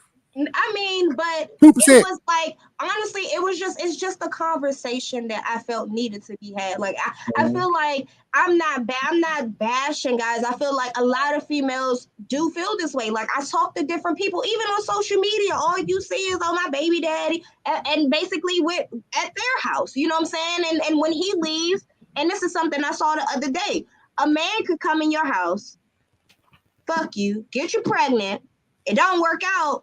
He gotta stay. He gotta go somewhere else. Whereas if both of you guys get a place together, your name is on the lease, it's more, you guys are gonna fight harder. You know what I'm saying? Fight harder to resolve the issue. He could still leave, but not in today's world. Because today's world don't promote unity. Don't promote stand together. Don't promote working things out. It promotes leave, get the bag. Get the bag. So we ain't in the world that's promoting families, Black families, white families, Chinese families, any type of goddamn family. Families ain't being promoted.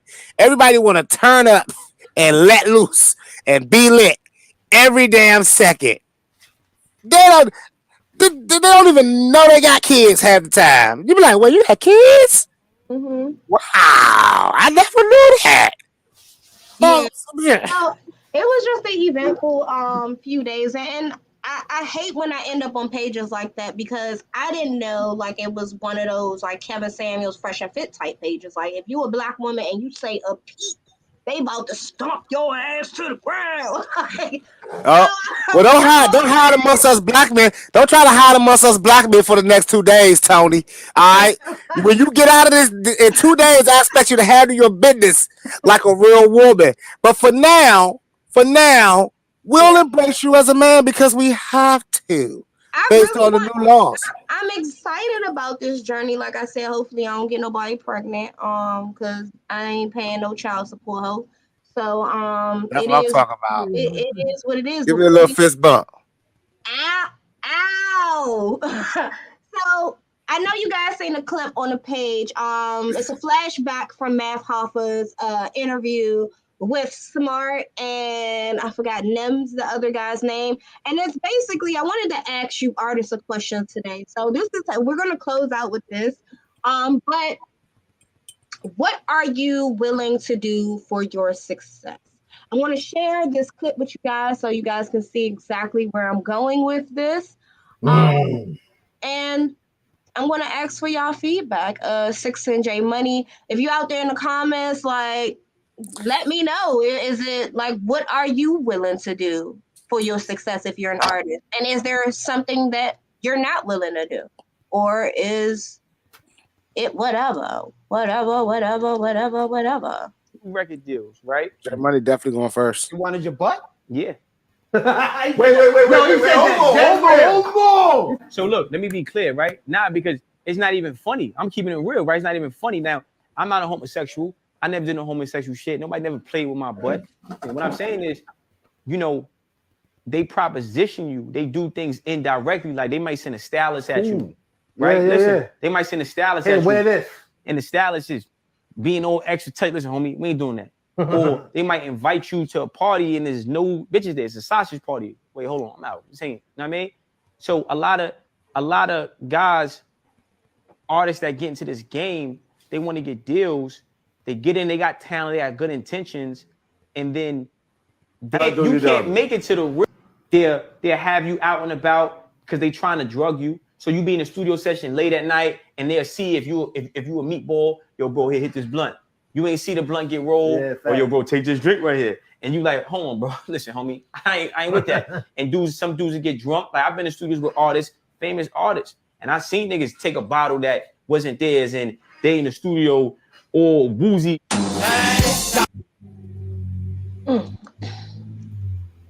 What you guys think about that? Now, I know both of you guys are artists, and there's probably some artists out there, but you gonna let them get the butt or what? No. Sixx, you're on mute. First of all, you weird for how you just asked that. You weird. What? You know you wild for asking like that. And what he said was they drug you and try to like, so anything they drug is not there. They don't know. They ain't on them. But your initial question was, what are you willing to do? How far are you willing to go for your success? I believe I said J Money gonna go first because I wanted to, I guess, take the rear end of this conversation. Woo!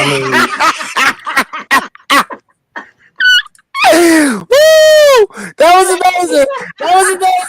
I couldn't resist it.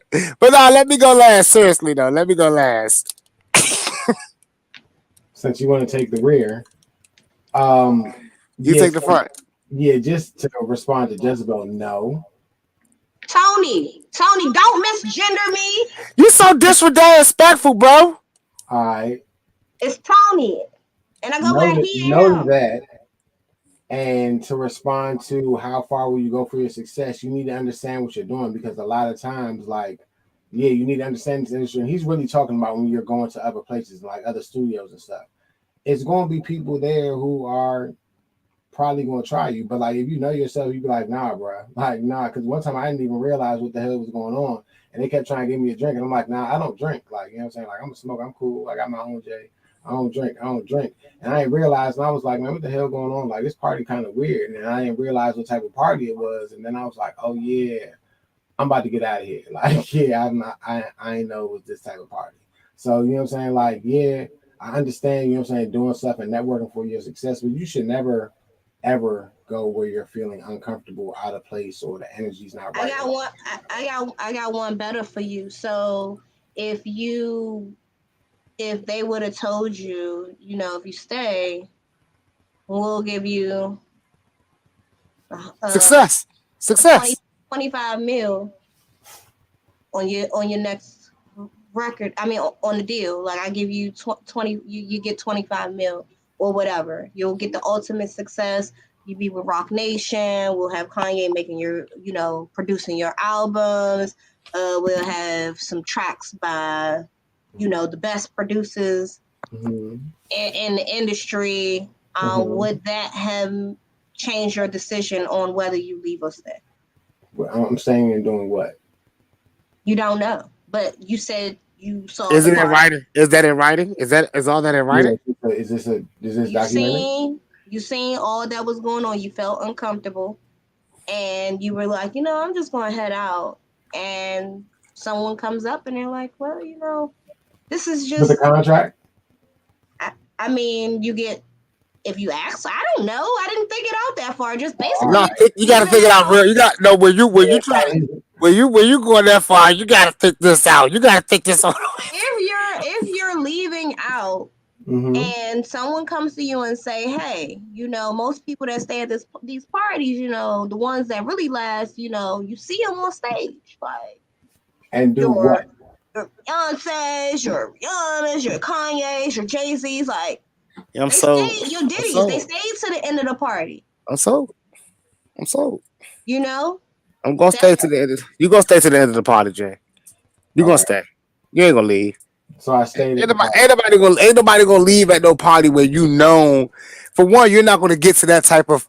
If you get into that type of platform, you already know what that platform is gonna do for your career. Right. All right. So I stayed at the party. You see what I'm saying? Like, opportunities are not just coming to random people. You've already proven yourself at one level to get even to that level. Right. So you have two options. The thing is, what is success to that person? You see what I'm saying? Of course, when you're talking to artists like Diddy and artists like Jay-Z and Kanye who say, I'm never satisfied. I'm never content on just having this. I want this, that. I want more. There's more I can have. Then when you ask him, what are you willing to do to get that?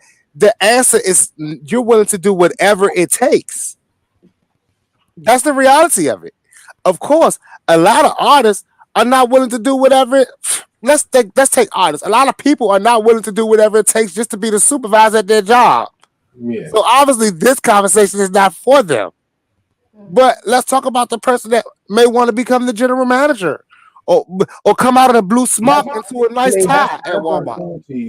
If you're saying, all right, cool, if I stay, I have an opportunity to do this, cool. I got no problem with staying and doing that. But what is you telling me to do? Like, nah, I'm not about to do no wild gay shit. Like, nah, I'm not. But what that. I mean, you don't have if you're staying and you're getting down and you're laying down, or you're leaving and you're blackballed. Like, those are your options. Like, what would you choose? Because we see a lot of artists that they be like, nah, man.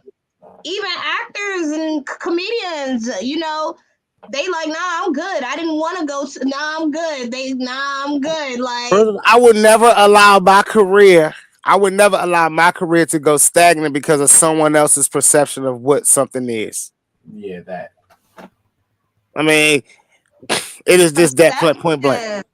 I love how you said that, because I was going to get up out of here, but then I was like, no, we started late. And I do have one more thing to ask you guys. All right. So, have you, or do you believe that you could be in a relationship or fall in love with someone that you are not physically attracted to and stay with that person for a lifetime? No. And why? Physical attraction is honestly, people gonna think I sound like an asshole. Physical attraction is all that matters when it comes to saying I want to stay with you for the rest of my life. Do you mean like AI. No, don't ask him any. No, I'm not talking about an AI. I'm talking about physical attraction. The Don't say rest of the nothing stuff else. are add-ons. Everything else is a blessing. Like, I don't want you to yeah. dive into it yet. J Money, go ahead. No, I mean, do you mean like an AI? Like it doesn't have to be an actual person. Like you just fell in love with somebody over the phone.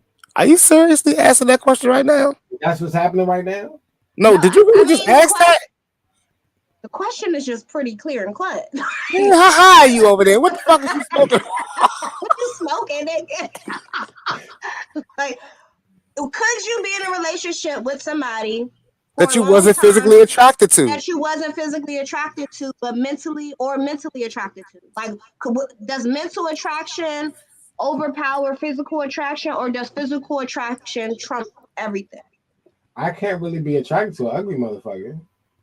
No, it's not gonna work. Exactly. Okay, so you guys have never went to school with somebody or was in school with somebody, and you was like, she not really my type. Like, you never looked at that person that way, but then you start hanging with them maybe or whatever, and you. I made that mistake once. I made that mistake one time in my life, and I got a baby mother out of it. I never do it again. All right, so I never do it again because I can't take my baby mother. Like, she's not attractive at all. But it was just a mistake. She was cool, whatever. But it happened. But damn. So listen, I was just talking to somebody about this because I don't really understand exactly what it was. It wasn't really a catfish because it was the person that I saw in the pictures, but it just wasn't a motion picture. So when they moved, it wasn't exactly what I expected. But like I talked to them on the phone for a couple of days and it was cool. Like they was a great person. Like their personality is great. They're a great person. If you're watching, you're a great person. But their walk, their one leg was bigger than the other leg, so they walk like, you know what I'm saying, kind of. Physical attraction trumps Everything, mental attraction. everything. Because if they're physically attractive, you're gonna do the work. You're gonna put the work in. You're gonna put the work in until you can't.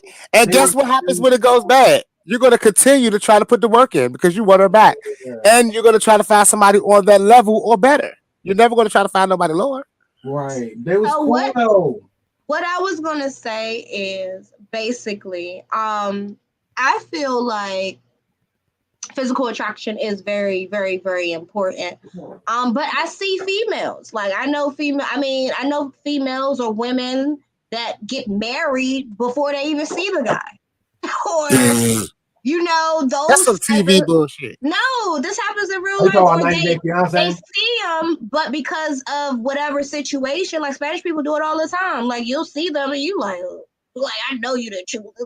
Like, you know what I'm saying? But love, to some people trumps attraction. Nah, man, these be the same motherfuckers cheating and shit, man. Hey, Six, can I finish? What I was gonna say is, if you marry or stay in a relationship with somebody you're not physically attracted to, yes, you will be. Get damn right. Like, you're gonna be treating like shit. Every little chance you get, every little chance you get, every little chance you get. This next clip, this woman leaves this guy because she says she's no longer attracted to him. Oh, she's attracted. No, she's attracted to someone else. So let's hear how she lets him down easy. I love you because Josh. Josh. And there is some chemistry. So what was the talk about? It was him basically confessing his feelings. What are you saying to me right now? I don't want to be with you anymore. And You want to be with Josh? I will find that out. Okay, Jackie. That is very hurtful. I'm just telling you, Marshall, that I just can't be with you. I can't. I would like the ring back because I don't think that you deserve it. Because you should never have accepted my proposal. Well, I'm going to keep the ring because I accepted it because I wanted to marry you. Nah, Everything I told you in that pod was real. And you know what? I don't even care. You can keep the ring. Every time you look at that thing, whatever you do with it, I want you to be reminded that you passed up on something great. Okay. Marshall, Okay.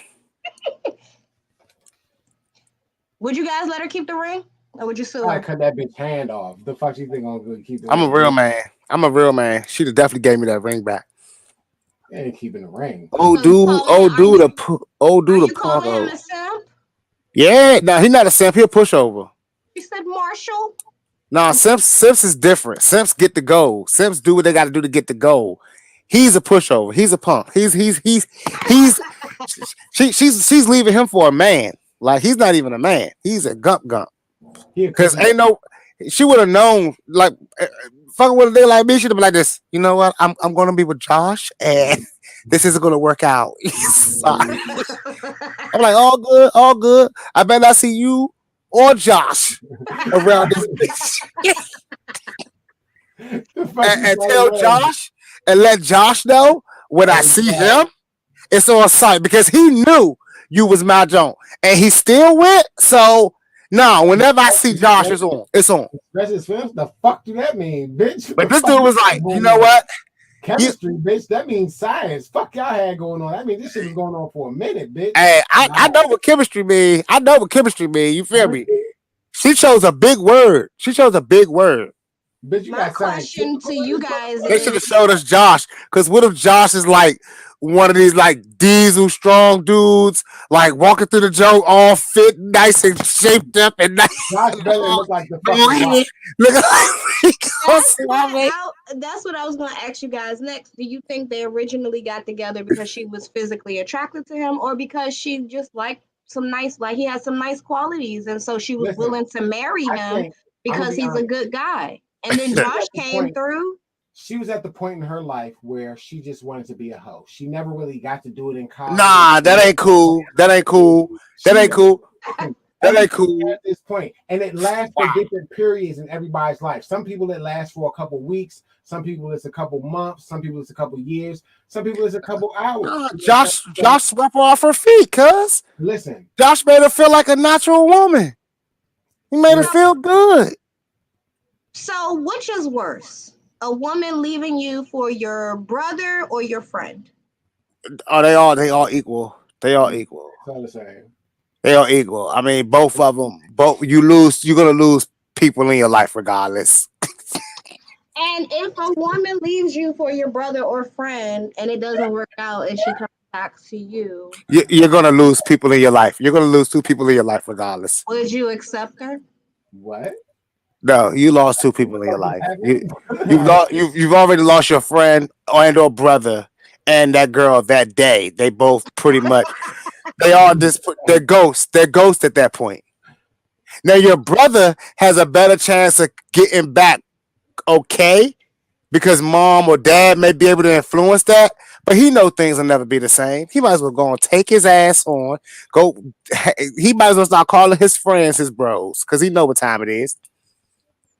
And no, she's not going to want to come back. She's not going to want to come back. No, it doesn't even. No. I found this specifically because we was talking about this the other day, and I thought this was very interesting. So, ex-wife, a strange wife of soccer player, tries to get his money and learned that all of his assets were registered to his mother. Yes. One up for us, guys. And you see what race he is? He's not black because they don't teach us that in our community. Well, he's not. Damn it! He's not really white either. He's Arab. He's Moroccan. That nigga's smart. Jesus. What the fuck that nigga is? That's good parenting. Good parenting, mom. Which I found out if they do fill out an application, they have to select white if they're from North Africa. But upon looking at him, he looks Arab. So, I mean, what about the wife who was there with him? What about the wife who was there with him before he got all this money? He the go. What about her? What about her? His mother was there before he got all the money too. I don't think that's fair. I do. I think he's fucking genius. My mother been here longer than that. I think you don't think it's fair because nowadays in society, the only reason that black women get married is for financial reasons. Why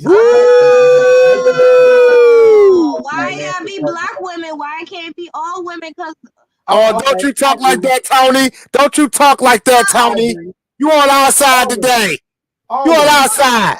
According to the black women the black women bashers, black women barely get married. So why isn't women in general? That's in today's world. That's in I today's feel like world. foreign women more so marry for financial backing and financial gaining, especially foreign immigrant women. Second to that would be white women. Today I saw a post. Today I saw a post that this is the most in this era is the most I got to pay for a girlfriend era than ever. I'm going to tell you, most black women are single now because they think a man should have to pay to be in a relationship. Well, I saw a post about that earlier. I did see a post about that, and I've actually this guy that I was talking to, he was saying that he was like, "Oh man, I can't get these younger girls because everything is like," and I'm like, I don't know. I'm older, so I don't understand, but. Everybody mad at Marcus Houston for going to get him a young one. All right, Tony. He got him like a baby. He like 19 or something like that. I heard. Yeah, I don't He really. like 40. I don't what? I don't understand. So enlighten me, guys. Like, why do men feel like it's? You gonna find out next 2 days, Tony. Trust me, you gonna find out. It's how it is. It's in our blood. Honestly, like everybody keeps on trying to make excuses and complain about it, but it's what God said when Adam ate the fruit. That's what our day is supposed to be, baby. Work. Ain't nothing like ain't no more work than trying to make a woman happy, man. That's work. Trying to figure out how you good, if you good, what's good, when it's good, if it's good. Shit, that's a 9 to 5.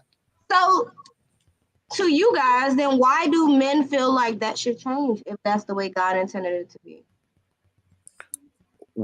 We ain't the ones that's changing the rules. Y'all are. No, men are now like, oh. No, we're not. No, we're not. No, we're not. I have to take you out on dates. You should pay if you come out. Why do we have to pay all the bills? We should. No, we're not. No, we're not. We're not changing the rules. We're not changing the rules. If you don't have to cook for us, clean for us, take care of us, cater to us, submit to us, but yet all of the old traditions of taking care of you, getting you everything, doing everything, taking care of everything is supposed to still apply, then therein lies the change. See, the thing is, I don't like talking about this because see, I'm married. I'm happily married. I've been locked in a long time. But I understand something that there was a shift in it, right? There is a moment when there was a time when it stopped being, babe, can you make me a sandwich? And it was, babe, do you want a sandwich? You see what I'm saying? And that transition was very noticeable to the whole world when it stopped being like that. It stopped being a whole hook to a hook. And it ain't about nothing more than just the whole culture. Because see, today in today's world, if a wife can still get on social media and see that, wow, this wife is living like this, it's competitive. Everything is competitive. With social media, it's like, oh, everyone's wondering, why can't I? I should be on the beach right now. Oh, I should be getting a massage. You know what I'm saying? And honestly, there's a lot of men that are losing because they're like, go get you one. Instead of making sure she get it, helping her get it. You see what I'm saying? Yeah. So that's the reality of it. Like women are seeing too many simps willing to do whatever in today's world just to get some. Yep. Why am I going to tolerate a Neanderthal who still is a caveman who's still telling me, make me sandwich? Like, I don't want to go to that. You go shopping by yourself. Yeah, those days are over. Like, nah, because they got men on TV every day, loving hip hop, hitting the malls with their girls, wearing the makeup and shit with their girls, looking corny as hell, nail polish on and shit, getting their feet done and shit. And I get it, y'all. Don't tell me that. I know mental and hygiene is cool, but in today's world, it's a lot of competition for the men to have to just. Yeah, the women's have changed the rules. They've changed the rules, and if you don't like it, you can subscribe to it on their OnlyFans. You know, like this is how it is. I'm so glad I'm older, because I'm like, sheesh, if I grew up in this era. Like, only thing I'm glad about, young, is that I got a daughter. So now I know to myself that in today's world, and the way the world going, my daughter won't be getting played by a guy like I played so many girls. And when she get of my age, she'll be running them around. They'll be the ones. It'll be a totally different shift. I don't have to worry about these things anymore. I'm more worried about my daughter knocking a dude head off than the dude knocking my daughter's head off. In today's world, the way it's going, I just got to keep her off the pole. And while we still got y'all in here, go ahead and hit that like and subscribe down at the bottom. Yes. Hit that like button. Oh, yeah. I don't know. I feel like it's tough out here, especially hearing these men.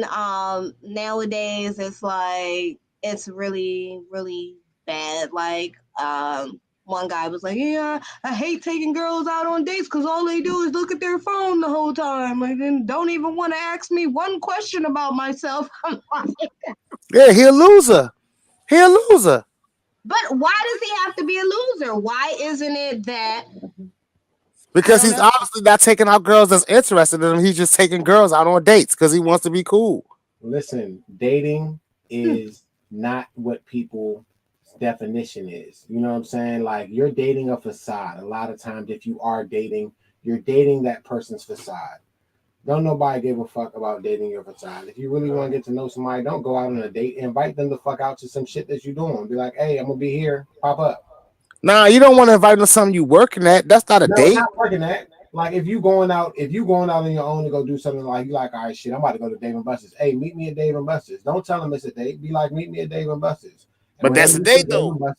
Listen, it's a date, but don't call it a fucking date, because if you call it a date, it's gonna be some bullshit. You already there to have fun, whether they're there or fucking not. I'm gonna have fun playing these fucking games. You know what I'm saying? And honestly, for me, that's what I think the problem in today's world is. We've become too cool for Sunday. We become too like if you want to get someone's attention, why don't people just start asking for it? Like, it's like people always got to be some type of mind trick with it, or some type of game with it, or some type of scheme with it. Like, just fucking say what's good. Like, be right up down. That's the problem with today's world, though. Nobody want to say what they really want, and I think when people start really talking, we'll find out that a lot of us can be easily matched with people that want what you want and going where you're going instead of wasting a lot of time. Because I don't know, I can't speak for everybody. We're getting older though. Yep. You know? Shout out my grandmother who just got married at 77. But if that's what you guys looking to do, kudos. Oh wow. Okay. So next we need to cover because it's funny that you brought that up, and I don't know if I didn't send anything to you guys, but I had a topic for next week as far as, is it better to get married at a younger age versus an older age? And I'm gonna tell y'all, I can't wait till next week because that is gonna be a great topic. And we got some more topics, of course. Definitely got some more topips. Hey, you gonna run that intro back for the I will for the outro, but you guys, thank you guys so much for tuning in. Each and every Monday, you guys know we will be here at 6 o'clock. Tell us what you thought about the intro. Like, do you like our intro song? How you feeling? What you like about the show? If you have any topics that you want us to cover, or if you have any feedback about the topics that we cover, go ahead and leave them down in the comments. Show us some love, y'all. Don't forget to follow all of our IGs, okay? I am at Boss Biz Radio. We got at I Am Sixxcess, also rolling with Sixxcess, and then at JmoneyGibbs. Yeah. Tune in. We'll be back next week, you guys. Y'all go see my blue check. Y'all go see my blue check. What blue check? Oh, the one that I don't got. The one that I don't got. OMG. Yeah, y'all. Another lit session. Yes, today was definitely lit. And See I am y'all next so glad that y'all tuned in. See y'all next week. We out of here. Yeah. Hey, J Money, do the yes, sir. Yes, sir. I'm weak. And we out, y'all. Peace.